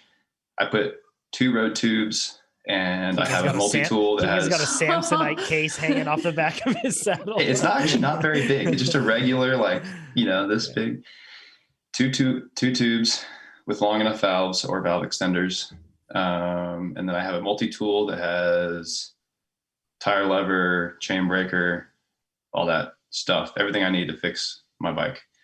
And then I carry a pump in my pocket, and sometimes I'll carry CO2. Actually, I have a CO2 and a CO2 head in the bag too, and then a pump in my pocket and my tire plug in my pocket, my dart. That's in the middle pocket. And then I only use a bar bag in the winter when I need to carry like extra clothing. I really don't like bar bags. I think they're just like a hipster accessory, to be honest. Shots So, fired. Shots I use fired. I use them when I have to, because I think they do have a place. So like I put extra set of winter gloves in there, or I'll put like extra jacket, or if it's like I know I'm gonna be delayering, I can put my leg warmers in there, like all that kind of stuff, because I hate stuff in my pockets. I have my phone in my right pocket, my snacks in my left, and then the trash goes in the middle with the pump. I have this whole process. That's always the way it is. And then, the bar bag comes on and off as needed to carry extra winter stuff. Yeah. Or if it's a really long ride and I'm in Tucson and I know there's not going to be like gas stations, then I'll carry my bar bag and fill it with either like an extra water bottle or snacks or more tubes. I don't know. But I always carry 2 tubes, because if you flat once, you're probably going to flat again. That's kind of like my thought, because tubes suck and everyone should run tubeless. And then you put a tube in, you're going to hit something, you're going to flat, then you're going to have to put another tube in, then you're not going to have any tubes. And if you don't have any phone service, then you're walking. Yeah. Yeah. I don't run anything in my pockets other than snacks and food and my phone. That's it. Got it. And instead, because I don't like heavy pockets, if I'm racing, I don't want anything heavy on my bike. Absolutely. I know what you mean, Pete, especially when you put weight underneath the saddle. It makes your bike feel like it magnifies the effect of that weight, the perceived. Like taking your dropper post off. Oh, man, so my good. gosh, it's so amazing. Yeah, you take your dropper off and you're like, oh my gosh, somebody turned the gas down. The bike's just going up without. People think we're crazy, but it's a thing. The weight. Oh, it's the thing. Yeah. It doesn't mean weight taking you up the hill. It just, your bike feels super like flickable. Flickability is absolutely a word. I'm standing by that. So I carry on the mountain bike, since I ride a Specialized, they have that swap box thing, and I love that. Inside my swap box, I carry one of the Tubo Lido spare tubes. So it's light and compact. And if in a pinch, it'll get me out. So I have that, and it takes up not much space in there. And inside the swap box, I carry a tire lever, a CO2, a 20 gram CO2, because mountain bike tires are bigger. So instead of the 16 gram, I wrap that CO2 in Gorilla Tape. And that really helps. And actually, Gorilla Tape I found works better than gaff tape. I've used gaff tape too, but gaff tape can like seal it, can leak out still. Gorilla Tape is really good at sealing that out. So I wrap that in Gorilla Tape. And then I have a spare Axis battery, because I use the SRAM Axis stuff. So I keep that in the box at all times. A Dynaplug racer. So 2 ends. I was running the Stans Dart, but it's pretty big for that little case. It takes up like a ton of space. So the Dynaplug's a bit slimmer. I run a small thing of chain lube in there. And then I have a multi-tool as well. And I mean, a really small thing of chain lube. It's like tiny, but nothing is worse than a loud bicycle. And I will do anything I need to avoid that. So have you seen people fill up those like tiny little, those fish soy sauce packets? You can get like the little clever. like bottles. You can buy empty ones. Just Whoa. like fill them with a little like dab of chain lube. Yeah. That's smart. So cool. That'd be a good idea with sealant too, because sometimes you need a little bit of extra sealant if you have a huge blowout. Like you could fix everything if you just had a bit more sealant. Once you get it all patched up. Yeah. Exactly. Priorities. Yeah. So that's what I have on there. And then I have a chain breaker tool on my top cap. So that's how the mountain bike setup. And then on the road, I use unknown manufacturer who does or may not be on this podcast. I have a thing that she or he may or may not make.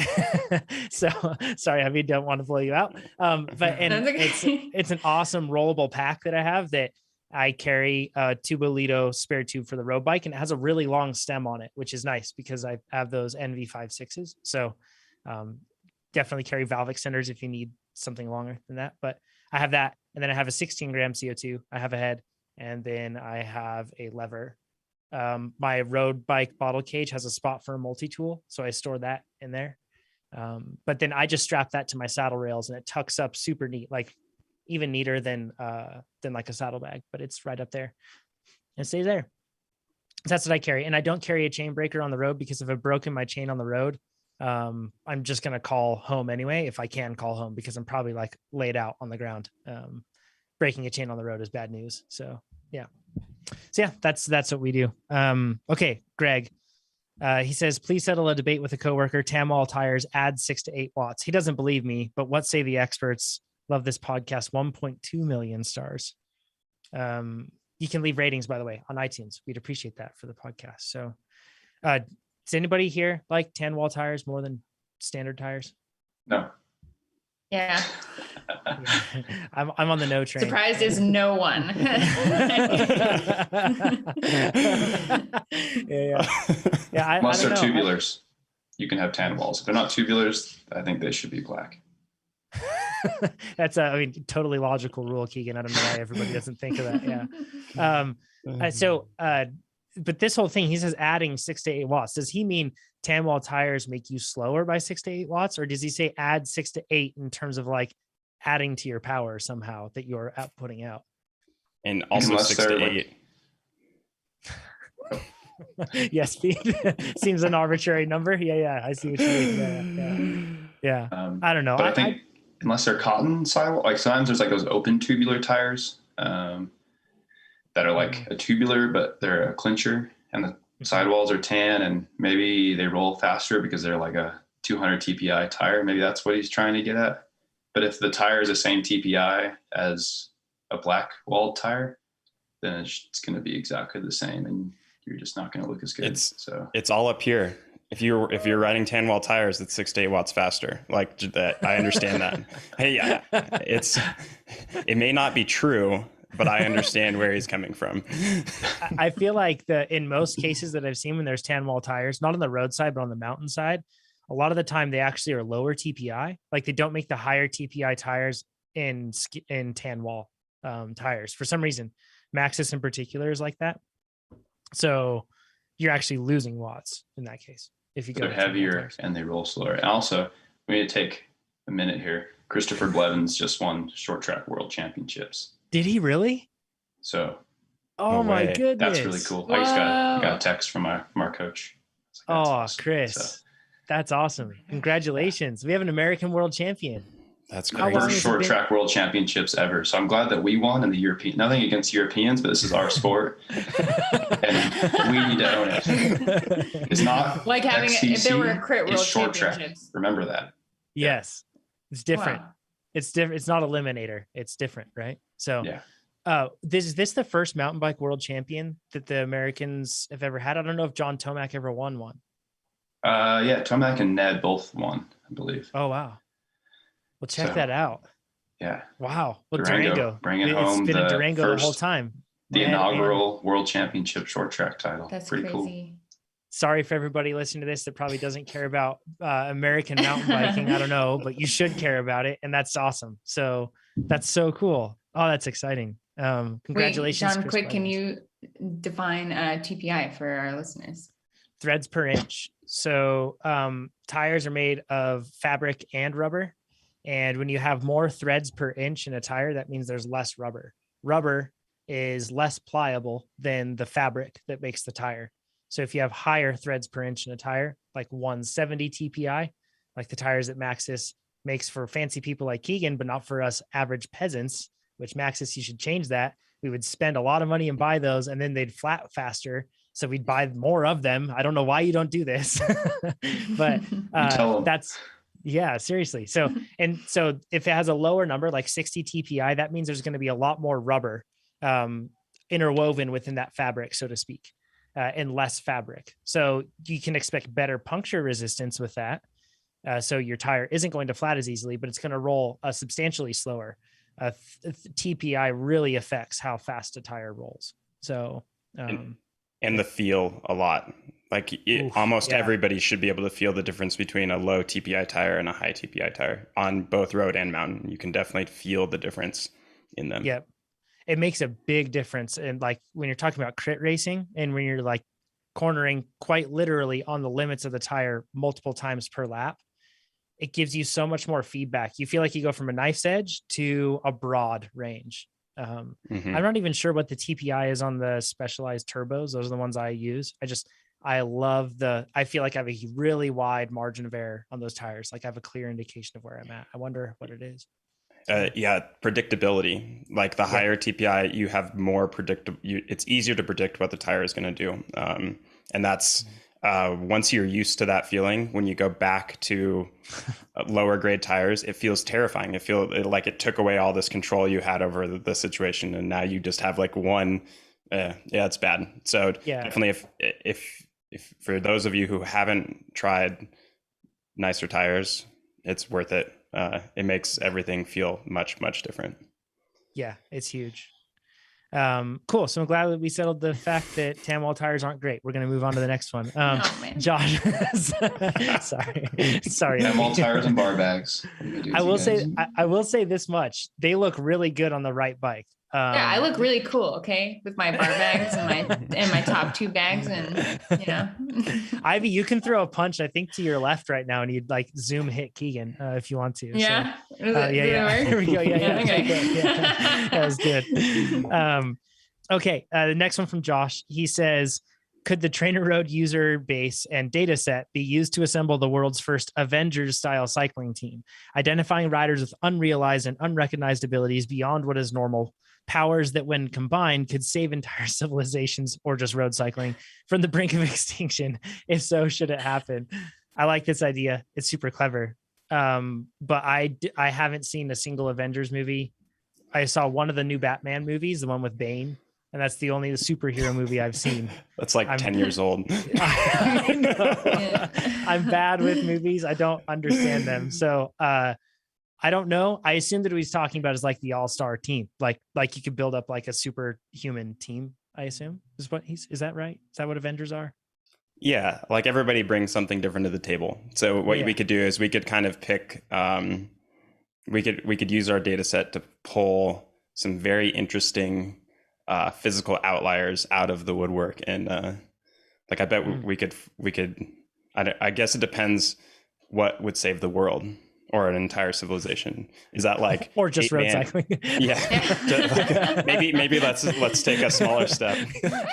Yeah, let's start with road cycling. We'll worry about the rest of the world later. Yeah. I like that. I think that one of the first athletes I would put on there is Jarrett Oldham. He was one of our Successful Athletes podcasts. He's got like a plus 400 watt FTP, and relatively speaking, for the amount of training he's done over the years, it's not a lot of training, and he's an absolute hammer. Rides for I think the first something bank team. Oh yeah. They were blue kits. Pete, you've seen him in USA Crits, I'm sure. Yeah. So, first internet bank, something like first that. Internet bank. I think that's right. Yep. Sorry, Jarrett, and to the team for butchering that. But yeah, because there are athletes like that. It'd be tough though, because in some cases, I don't know, maybe somebody has like a really crazy uncalibrated power meter or something, and they have like a 680 watt FTP. I don't know. So there'd probably be cases like that, but yeah, absolutely. It'd be fun. It'd be kind of funny to build that up and to just have somebody that's like an absolute diesel. Probably just be Keegan. You have a weird ability to ride at tempo for too long. So, but yeah, something like that. Yeah, it'd be fun. We need a watt per kg and like build the perfect 8-person triple T or 8T, and then you can have like the smallest person frontal drag like angled up. It'd be amazing. But you just pull off fastest like hour or fastest 50 miles ever done with 8 people done. It'd be amazing. We could do it. The triple T team. Yeah, we should do that.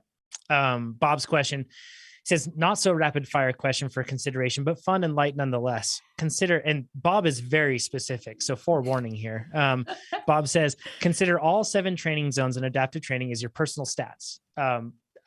Pete, do you want to say what those are really quick for everyone? Yeah. So we're going to start at the bottom and work our way up via intensity. So endurance, tempo, sweet spot, threshold, VO2 max, anaerobic, and sprint.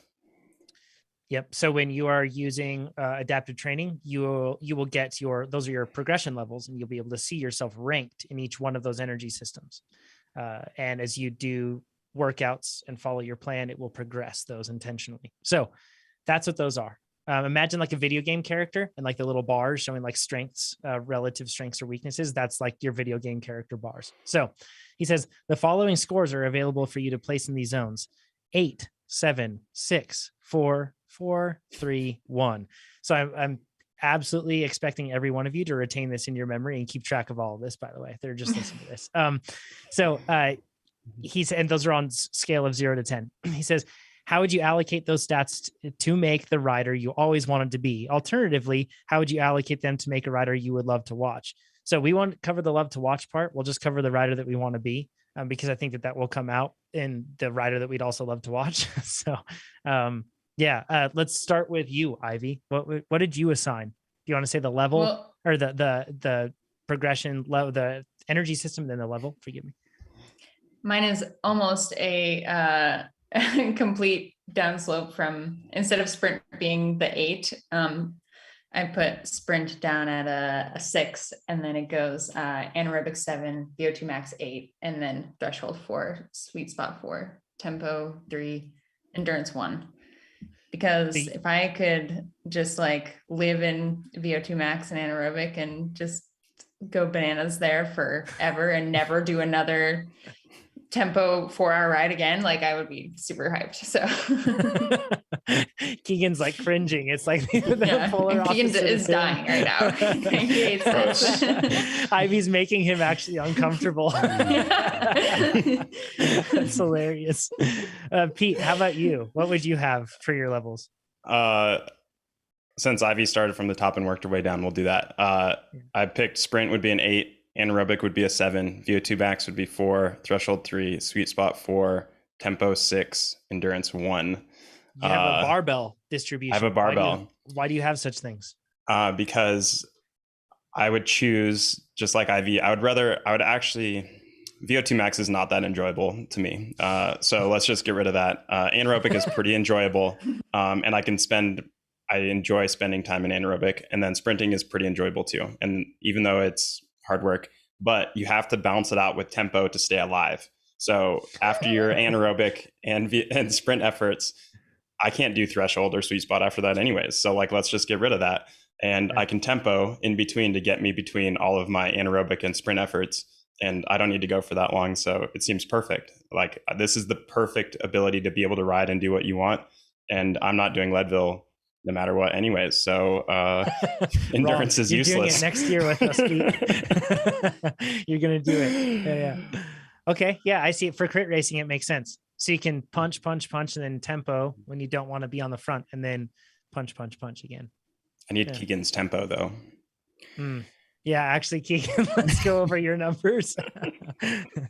We start at the bottom. We'll start sprint. I'm not sure it matters yours. Yeah, I mean, sprint 0, anaerobic 0, VO2 max 0, threshold 0, sweet spot 0, tempo 31, and endurance 0. You just added them all up into tempo. Yeah, I think like this isn't perfect if you want to win all the races. You could probably still win a lot of races this way, but I think it's the most fun because then I could just go ride for 8 hours in the mountains and do like 300 some watts all day, and it'd be great. If you have a high enough FTP, that tempo could be. If you have a high enough FTP, that tempo could be pretty hard to hold. That's also my thought. You know, if you get your FTP big enough, tempo could be someone else's VO2 max. Then who's laughing now? Yeah. Mine is so I have sprint 1 because I'd rather not sprint, even though I feel like I do decently, like well enough to not die in a sprint. I'd rather not. Anaerobic 3. And for me, I'd much rather have VO2 and threshold. That's where I really want to be. So VO2 max 8, threshold 7, sweet spot 6, tempo 4, endurance 4. For the type of racing that I do, I would much rather have those VO2 max and threshold capabilities, because that's really what like matters for cross country racing in a lot of ways. We don't like it. We just want to be good at it. Sorry for being realistic over here. Yeah. As far as the rider I want to watch, like I definitely don't want to watch Keegan, like a tempo 31. That's going to be the most boring thing in the world. So no, I'd rather watch a rider that's like Pete and Ivy that are like sprinty, and then being able to sprint and punch over and over. That's the more exciting stuff to watch. Watch you guys race. We'll just be out having fun in the mountains. Okay. Next one from Josh. How do you store your cycling bibs? Do you 1, roll them up, 2, fold them up, 3, hang them up, 4, wad them up? As you know, cycling bibs are expensive, and I'm wondering if any of these options will preserve the chamois for longer. I generally roll mine, but I'm thinking this may compress the chamois and shorten the life. Thanks, guys and gals. We should have brought a pair of bibs for visual. visual aids. Show how you roll bibs, I might. like for travel and stuff. Go Pete, go. we will narrate what it is for all of you on the podcast that are listening to this. So Pete has some Cliff bibs, the old school ones, I think. The old school ones. Yeah. No, a couple years old. So when you roll your bibs, what are you talking about, Ivy? So I'm talking about, Pete's going to show us putting the legs together. This is a thing that people do for travel a lot to like keep like save space in your bag. And then you start rolling from the top down, from the legs down. Yeah. And like roll through the chamois. And then Pete's going to show us how you use the bib straps to like wrap it around and secure it. I like twist mine up and like wrap the strap like around the whole thing. And then it like holds it all together. Oh, look at that. So there's a next level approach that you can do with the jersey too with this. You can lay out your bibs and lay out your jersey and you roll it up like that. And then if you don't care about your jersey, what you do is you then tuck the sleeves of your jersey because they stick out. You turn those inside out around the little donut or the little burrito that you've wrapped up. And then it contains it, the jersey and the bibs in a very tight little space, but it will stretch out your sleeves. Absolutely. Over time, if you're using that method. I'm a folder because I care a ton about like my bibs lasting and being just right. I don't like to stretch them. I do hang them in between though. Like I fold them when I travel, but then I hang them on hangers in between. And I'm okay with that hanging because in most cases I feel like bib straps could be a little longer anyway. So I don't know. Am I the only one that does like different situations for this? I just have one bin. Like I have this like IKEA pull-out dresser thing underneath my bed.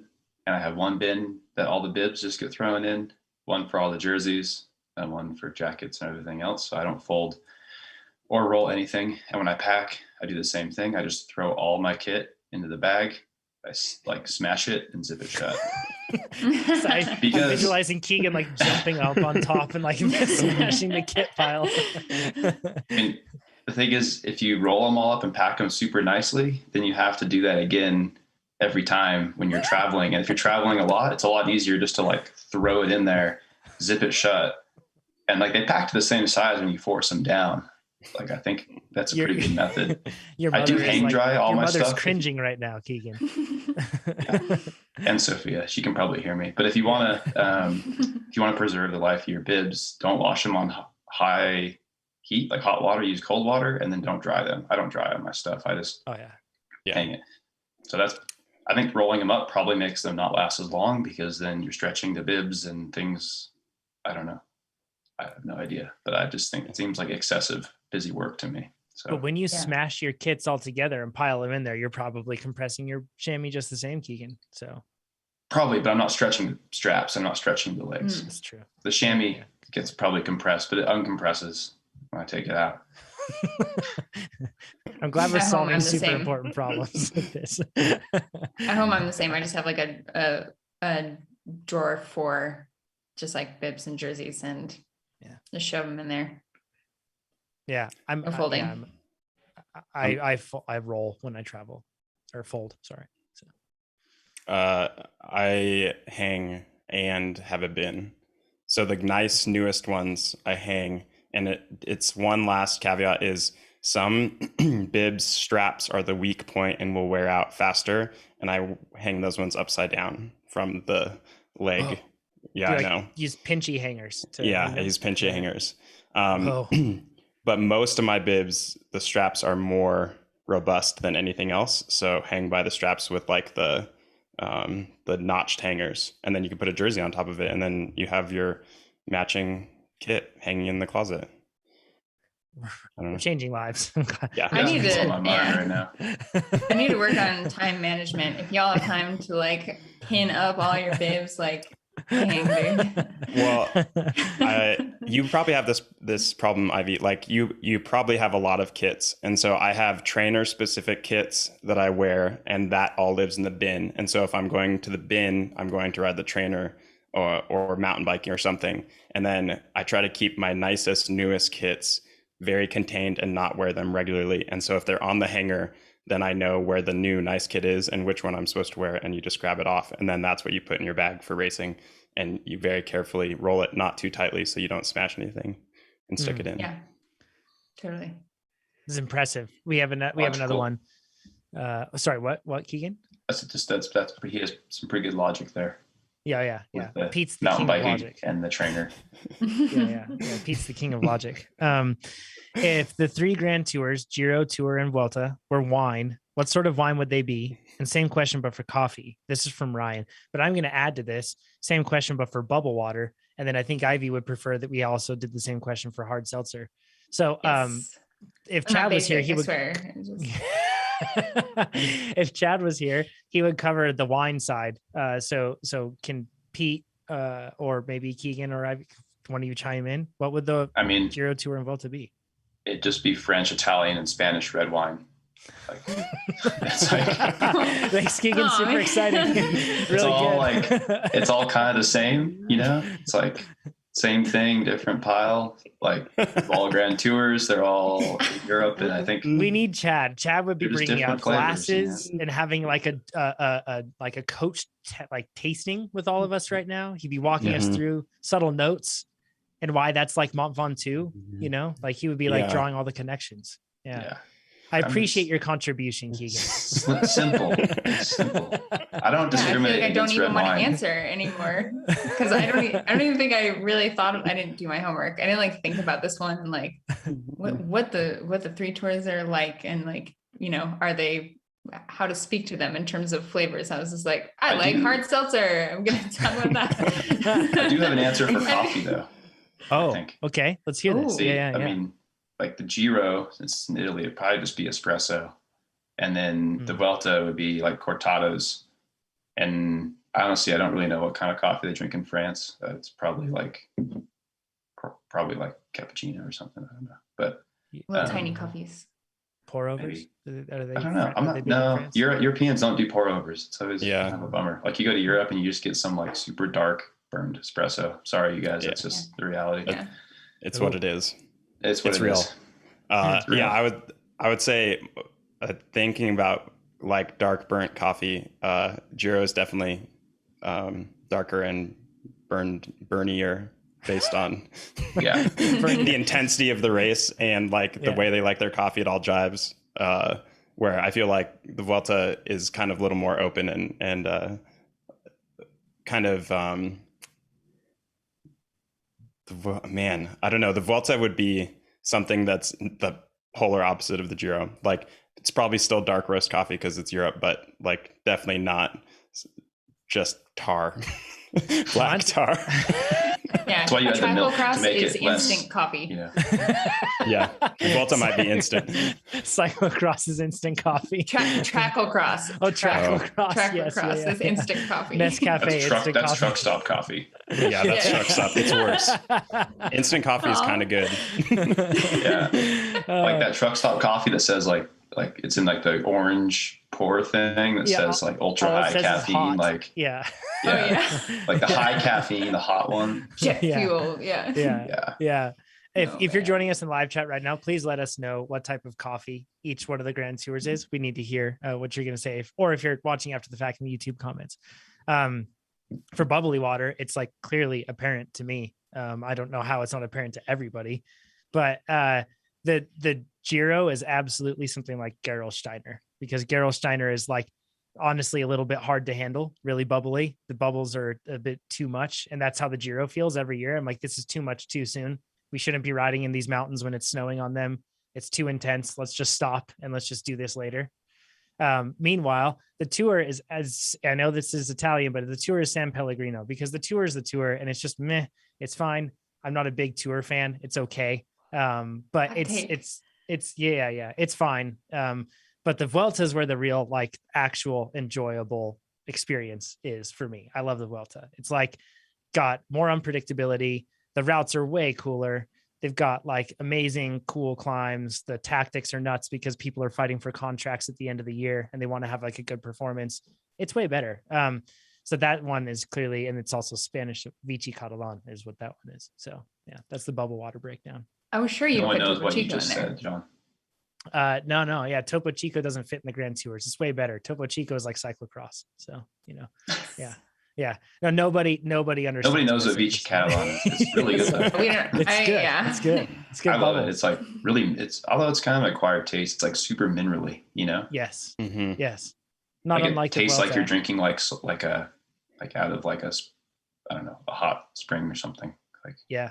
It's the best. It's the best bubbly water there is. So anyhow, yeah, that's what that is. Anybody want to opine on other things that that closely assimilate to Grand Tours?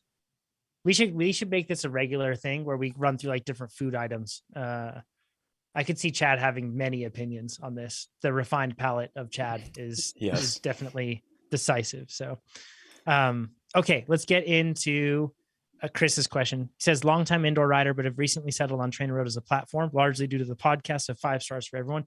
Good to hear, Chris. Glad to have you as a listener and a TrainerRoad athlete now. It's exciting. He says, I came from a long course tri background, but I'm interested in trying out cycling races instead of being mediocre at 3 sports. I'm glad Chris said it, not us. We aren't saying that about you, Chris. I don't understand how anybody is good at all 3. It's absolutely amazing. All of you athletes qualifying for Kona. It's crazy. He says, I hear talk about being a climber, a sprinter, etc., with respect to how to plan race strategies. Outside of you're just good at what you do, how can an adult onset cyclist go about figuring out their natural strengths and weaknesses? Or should I treat my triathlon induced ability to hold 65% of my FTP for eternity as my starting point? He says, thanks. I'm looking forward to bringing my quote bike handling skills to a Peloton near you. Totally chill, Chris. Find somewhere else and it'll be just fine. So. What state do you live in, Chris? Yeah. Oh my gosh. That was good. Good stuff, Chris. So yeah, strengths and weaknesses. What do you think, Pete, on this one?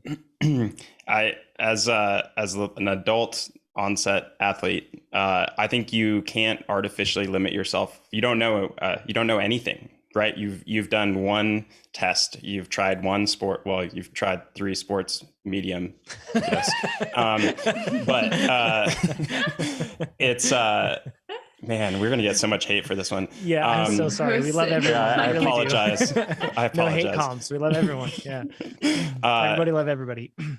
This is a great one because just because you've tried something, all you have is like one data point. And so you know that how you handle triathlon training and how you handle riding at that kind of lower intensity, but that's just one thing. And it's all you've been working on. And so it's really apples and oranges across the board. What you should do is start jumping into other things and spending more time and energy and effort into those other things. And you might be surprised because you're going to respond to things differently. And over the trajectory of your training, you're going to respond to things differently. So I think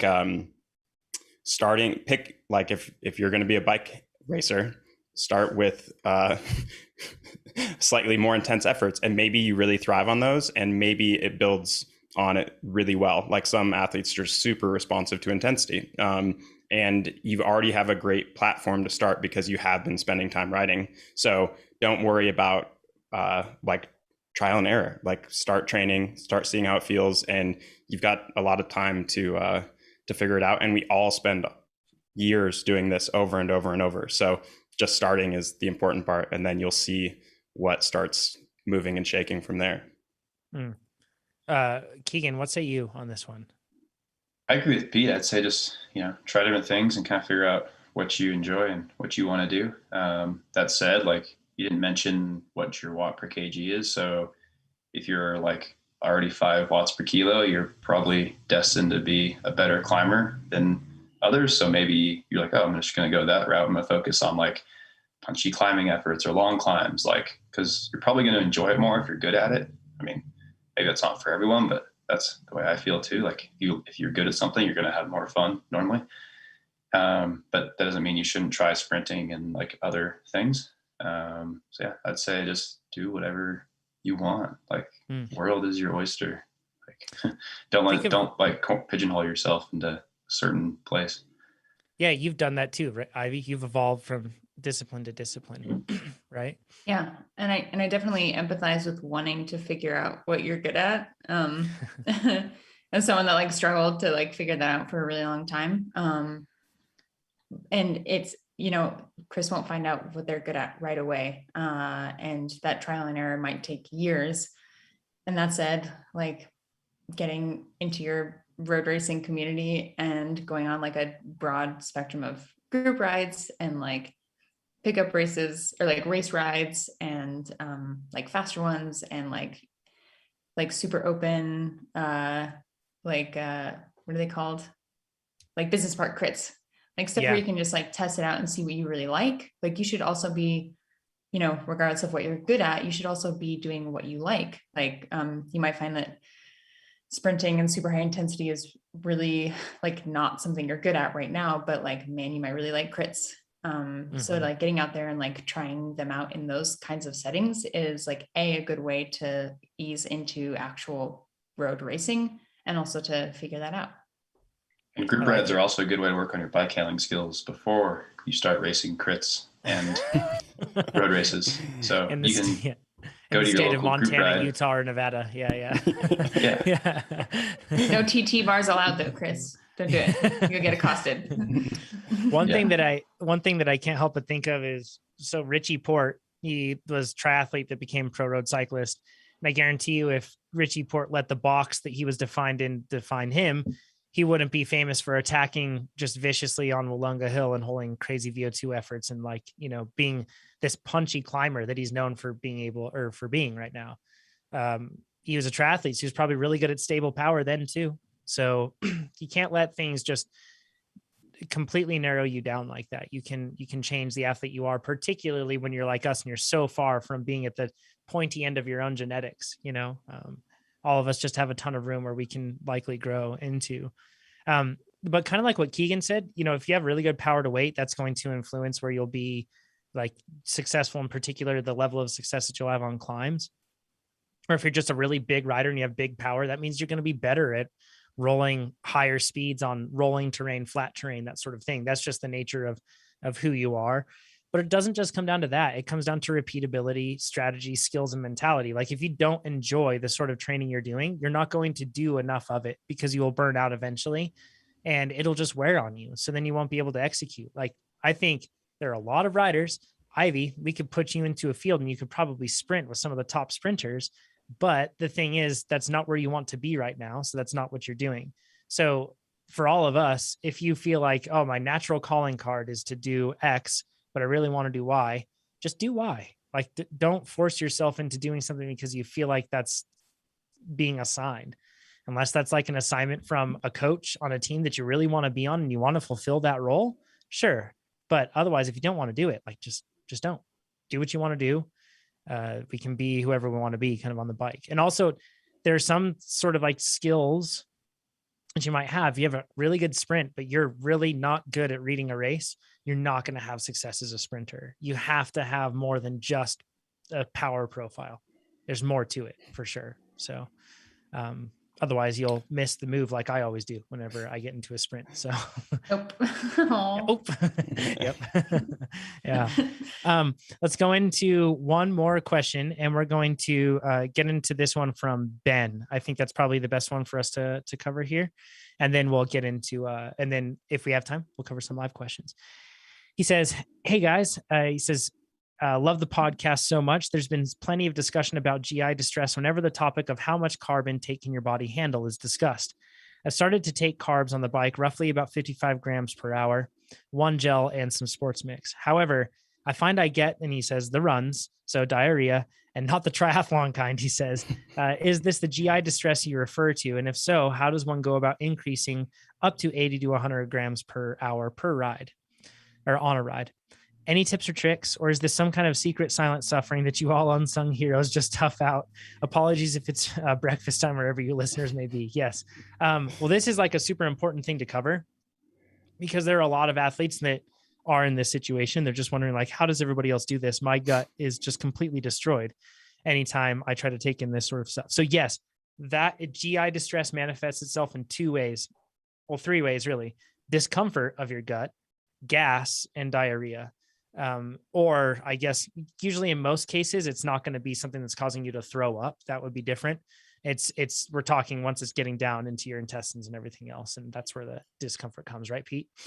Yeah. And, they're kind of stages. So, if you have GI discomfort, that's step one. And so, that's a good sign of things. You're on the trajectory to lead to the next things. So start paying attention to the way your gut feels earlier. And that's a good leading indicator about your intake and what it's going to cause if you're going to continue with the same kind of intake numbers that you're working with right now. And I think people could pay attention earlier on. It's yeah, I guess we can just back it up a little bit. I think people aiming for a number, an artificial number that they hear us talk about or other people talk about is the wrong way to do it. 100% you should start low and work your way up and train yourself just like everything else.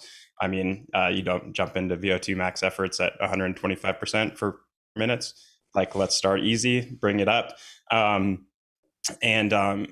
other thing that's important is the carbohydrate way that our body turns carbohydrate into ATP is like, it's very basic overall, but we're all so different on the way our gut handles things and the types of like whether that's drink mix or gels or blocks or rice, however that works.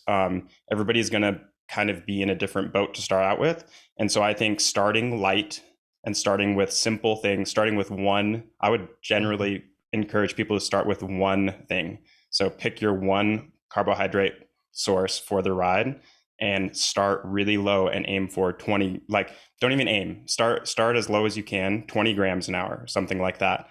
And 40 grams, and step up just a little bit at a time. And you're going to be more in tune with how it's making you feel and that GI distress. And you're going to actually find your, closer to limits, but I would say find your happy place where you can work and hang out for a while. So you can hang out and do a couple weeks of 30 grams an hour while your body adjusts and you get better at it and you're finding your correct fuel source.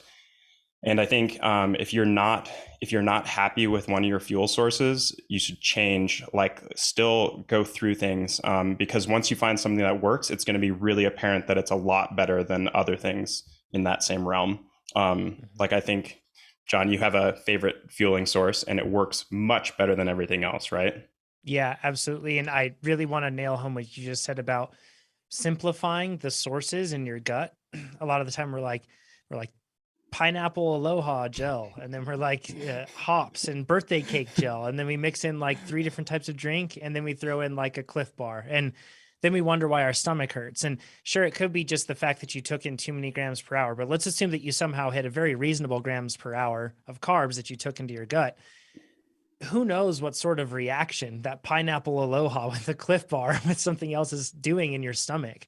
That's why I'm a huge proponent of simplifying your carb intake sources and getting rid of, I even get like, so I'm an extreme example here, but I get rid of flavors. Like I don't want flavor. I just want sugar. Like just give me jet fuel. Like don't give me jet fuel that tastes like something else or smells like something else. That's not what I want. I just want the jet fuel itself.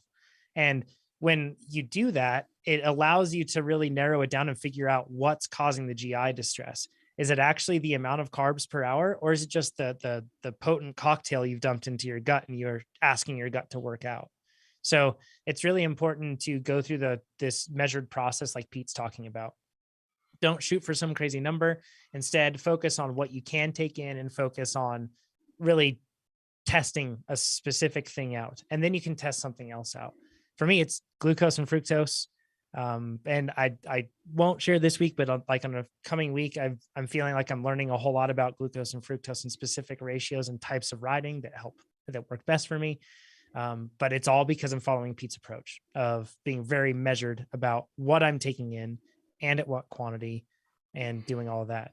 But the GI distress still can happen. And like, I can experience it sometimes. Like I tipped up from like my 100 grams an hour up to like 130 grams an hour because I took in a gel earlier than I planned to. And yeah, my gut started to feel uncomfortable at 130 grams per hour, but then I was able to kind of taper off for a little bit and manage it and still go through. So Ben, you aren't suffering alone.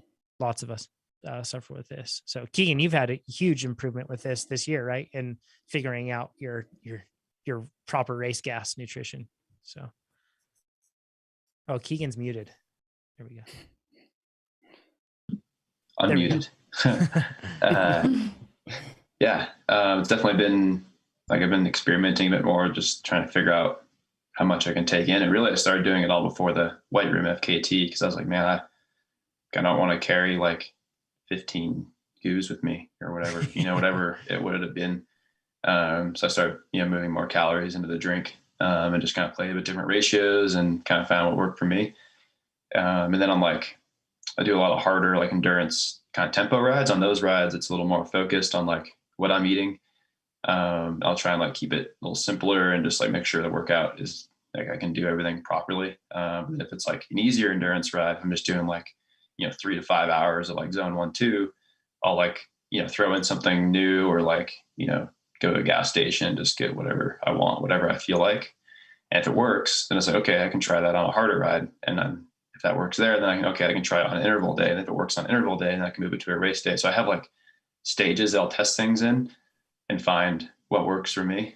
I think that's a good way to do it. Like if you're just doing an easy ride, you can kind of throw the kitchen sink at it and see like, what sticks and what's going to work. And then if something upsets you, then you like narrow it down and like cut out some fats or cut out high fructose corn syrup. Cause I know like high fructose corn syrup doesn't sit well with some people. Like I'm okay taking in a bit of it. Like I can go to a gas station and grab a Coke, or like I can get like, gummy worms or whatever, and I'm fine. But maybe if I had too much of it, maybe it would throw me off.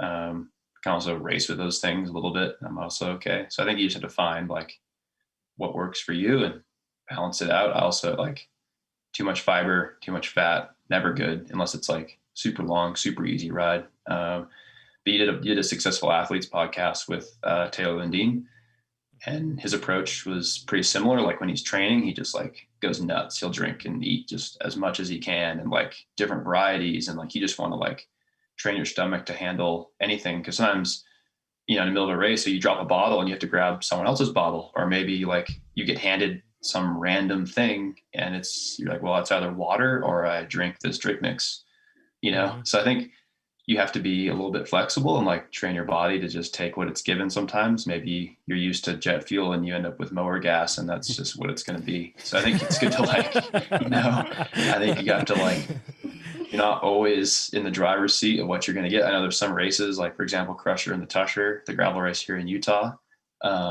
There's no feeds, like you're not allowed to grab anything, but they do have like neutral bottles that have, I can't remember what brand mix they use, but it's not something that I use. So maybe I would get some of that. I would look at what they're going to use and I would train with it for a couple of weeks beforehand, for example, or at least use something similar, like have a similar kind of sugar or mix, whatever they're using. So just some other stuff to think about. Like you're not always going to have like exactly what you want. And in order to do that, you might end up carrying 5 extra pounds worth of like drink or goos or whatever you're carrying. So I think it's good to be flexible too, and like also try other things that's outside of what you feel comfortable with.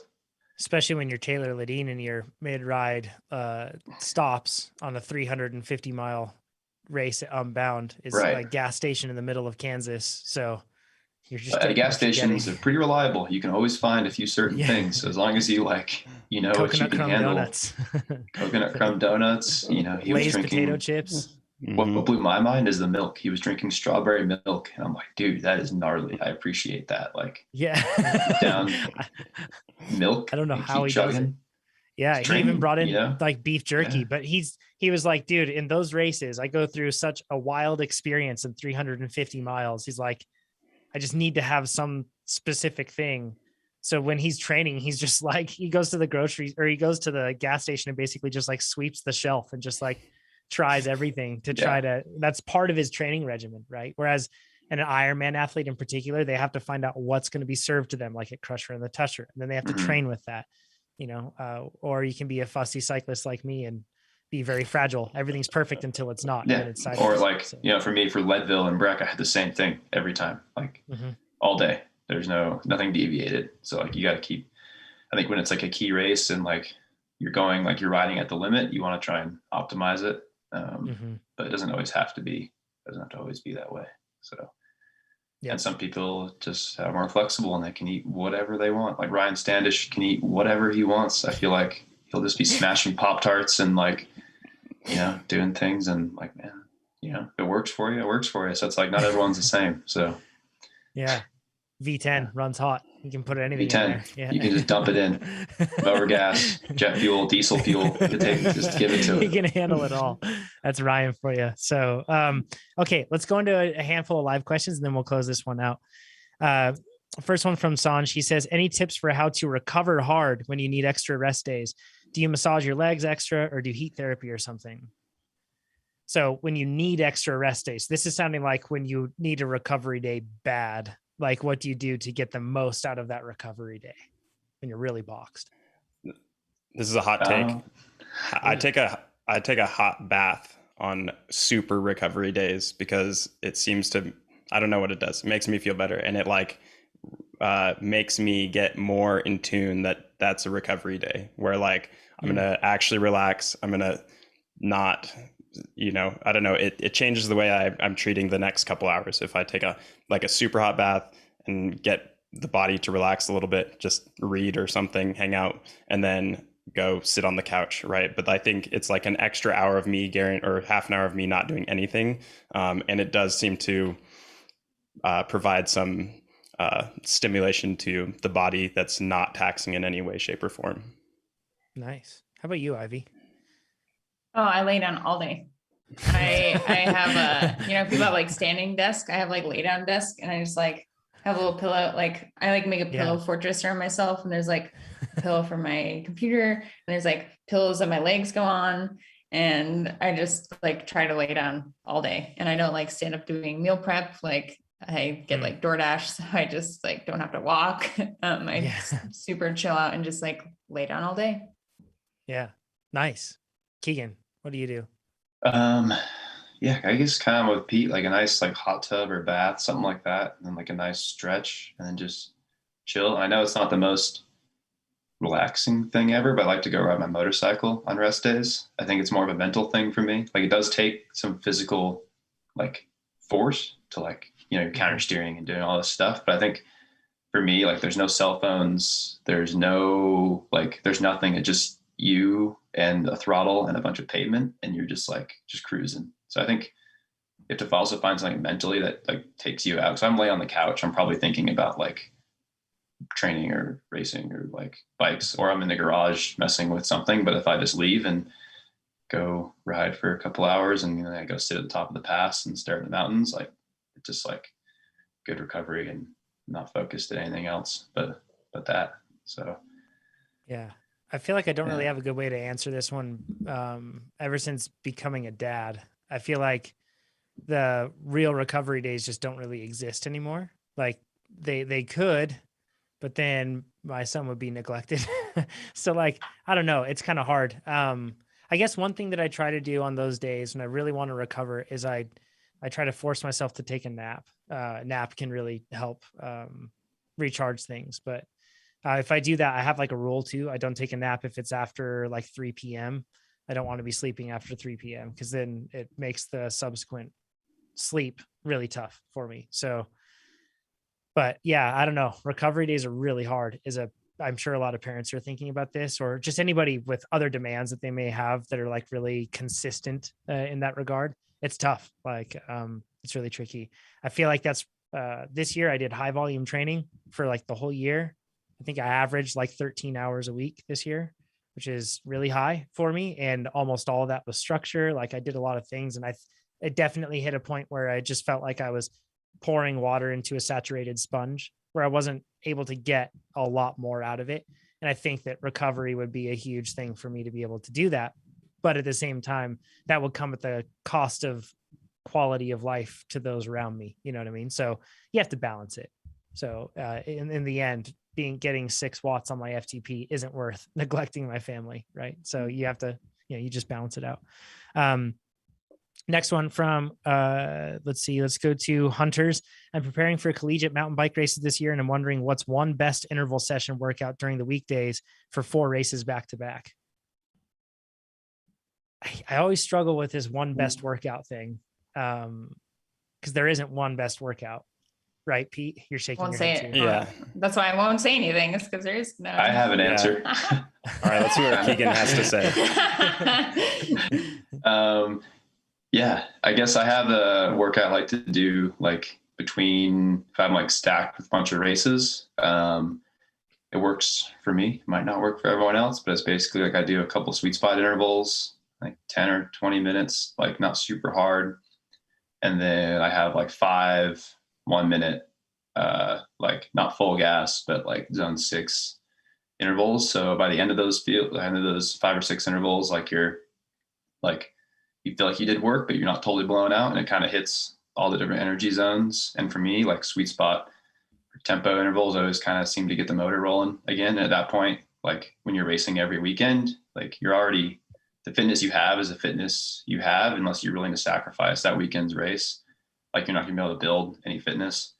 So the best you can do is maintain it and stay fresh. And whatever, like, I think if you're hitting kind of all those zones, it like seems to keep everything rolling. So I think just play around with it. Like, don't do too much of anything. Don't go out and do a ton of tempo or a ton of sweet spot, and don't go do like a full hour and a half or 2 hours of VO2, because you're just going to kill yourself. I think just a little bit of everything works.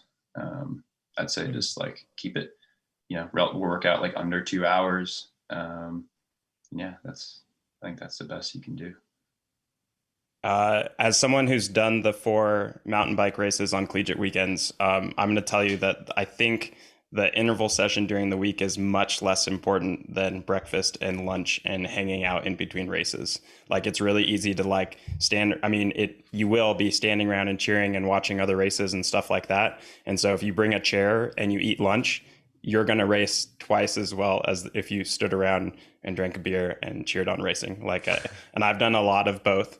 And one's more fun. But I would say make sure you're paying attention to what you're doing in between, because like when you have downhill after doing the cross country race in the morning, it's just taxing. And like, you got to remember that you're actually racing 4 times. And so it's just like Keegan said, keep it light during the week, because you're going to be getting so much intensity and so much stress during the weekend. But make sure you're ebbing and flowing and eating and drinking during the weekend itself in between all the races, because 4 races in a weekend is hard, and all of the collegiate shenanigans that go along with it. So you can also sit and drink your beer. You don't have to stand.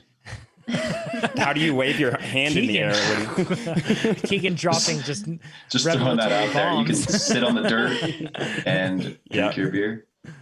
So. True story. This one's for Pete from Jackson. How do I carry momentum and increase confidence through turns and crits? I keep getting dropped after 2 laps.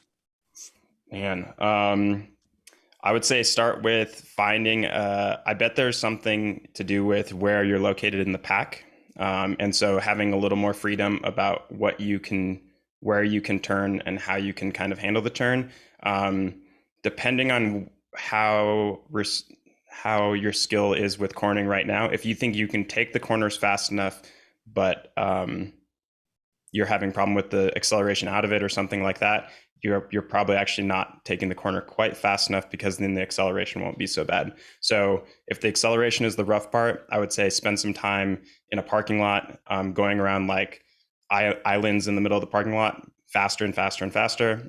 You can look at your speedometer and do like 16, 18, 19, 20, and just keep going around the corner over and over. And you'll be really surprised at how fast you can actually go and not be in any dangerous scenario. The problem is applying that in the race is much more difficult when everyone's around you and taking up a bunch of space. So I would do outside. It's probably more dangerous, but more open to figuring things out on the fly. So work on positioning and work on some practice speed, and make sure you can take the corners fast enough just by yourself too. I was just going to say that it sounds like Jackson's probably erring to the inside of the corner. Because if you go to the inside, you almost always have to brake more because you get pinched off. So if you are in the middle of the pack and you're facing this sort of problem, you can still find ways in the middle of the pack to be able to carry more momentum, but outside is going to allow you to carry even more. Pete and I did a race analysis on this exact thing from Tulsa Tough for my race. So Jackson, go to our playlist on YouTube for race analysis, and you can check it out. I was facing very similar problems that you were. So hopefully that helps. Last one. This one's from Keegan. Tips for moving up from the back of a 50-person mountain bike race. This is from Roston. Yeah, that's tricky. It's really course dependent. But I think the key is to like pre-ride. If there's a start loop, then pre-ride the start loop a bunch and figure out like where the best chances to pass are.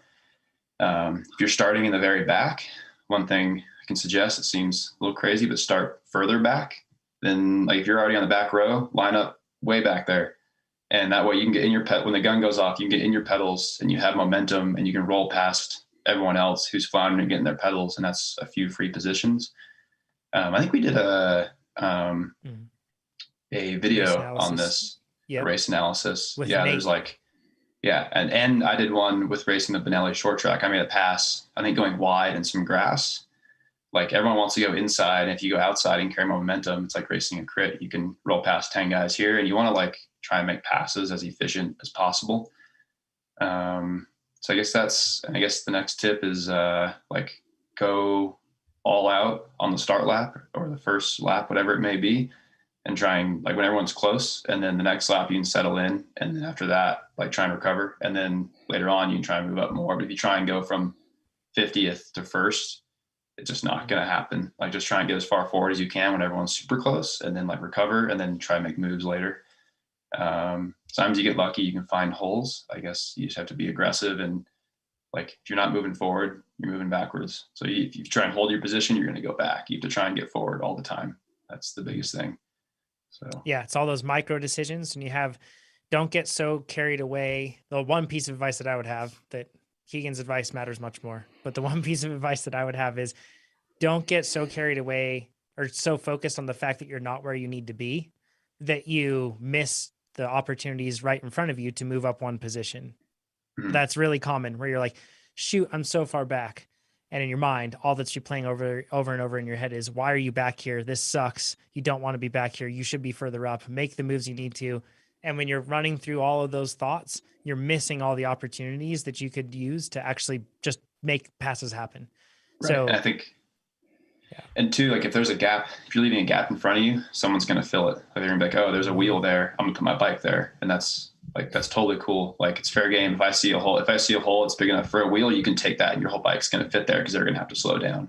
So you have to be the one who's like constantly filling those gaps, and like constantly just, if you can get one person just keep like moving forward. You don't want to get in the mindset like, oh, one person just passed me, it's not a big deal, because then it's going to happen again and again and again.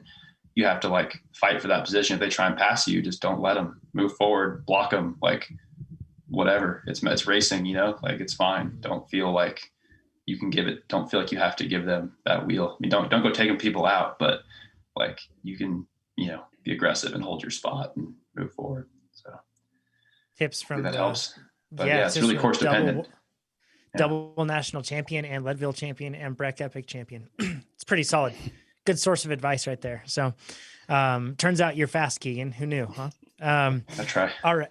Yeah. Thanks everybody for joining us on this episode. Thanks Keegan, Ivy, and Pete for joining me. I appreciate it. It's always fun to have this crew on. Good stuff. Glad we could solve important discussions like things about bubbly water and grand tours. So what we're here for. It's not right here. Exactly right. Yeah. You can submit your questions at trainerroad.com/podcast. You can join us on Thursdays live at 8 a.m. Pacific on our YouTube channel. Go and subscribe to that, by the way, if you haven't, and go to our blog, trainerroad.com/blog. We have fantastic copywriters that are constantly working on really, they're doing research and really pouring themselves into these fantastic articles that will make you faster. So if you haven't signed up for that, absolutely do it. You don't have to be a TrainerRoad athlete to do that, a subscriber to TrainerRoad. Anybody can sign up for that. So go to trainerroad.com/blog and check that out. Sign up. Yes, Keegan. Really sorry. I have to add one more thing to the start thing. It just popped into my head. Oh, good. Make sure you're in the right gear. A lot of people like to start. They don't pay any attention to what gear they're in their cassette. It's like I like to start between 4 and 5 cogs down from the very top. So you count 1, 2, 3, 4. Start there. Make sure your rear pedal is aligned. Like just practice those things. It can make a huge difference in getting off the line quick. One step further on that too, use your tire where your tire is, and then in between that and your front tire, the ground underneath your tires there, sweep that with your foot. There's no rule against you. Yeah. Yep. There's no rule against you doing that in mountain biking. You can just take your foot and sweep out those little rocks at nationals. I absolutely did that. It was like not gravelly, but I noticed that there were small rocks. And when you slip right off the line like that, that's bad news. Like you're going to get passed by so many people. Yeah. So. And if you see someone in front of you that's in their easiest gear, then move. Don't start behind them. Like little things like that. Like you can look and be like, oh, he's going to have a really bad start. I'm going to go start behind someone else. And once you get to learn the field you're racing, you eventually learn who to line up behind and who to avoid. And if you're lining up behind somebody that have flat pedals, get ready to rip, because those people are going to fire off the line. They don't have to clip in. They're ready to go. So, and then finally go to trainerroad.com/AT, sign up for adaptive training, because anybody can access it that subscribes to TrainerRoad now. And if you haven't subscribed to TrainerRoad yet, you need to. Next year's coming. You need to get faster. With all that, everybody, thanks so much. And we will talk to you next time. See ya. Thanks, guys.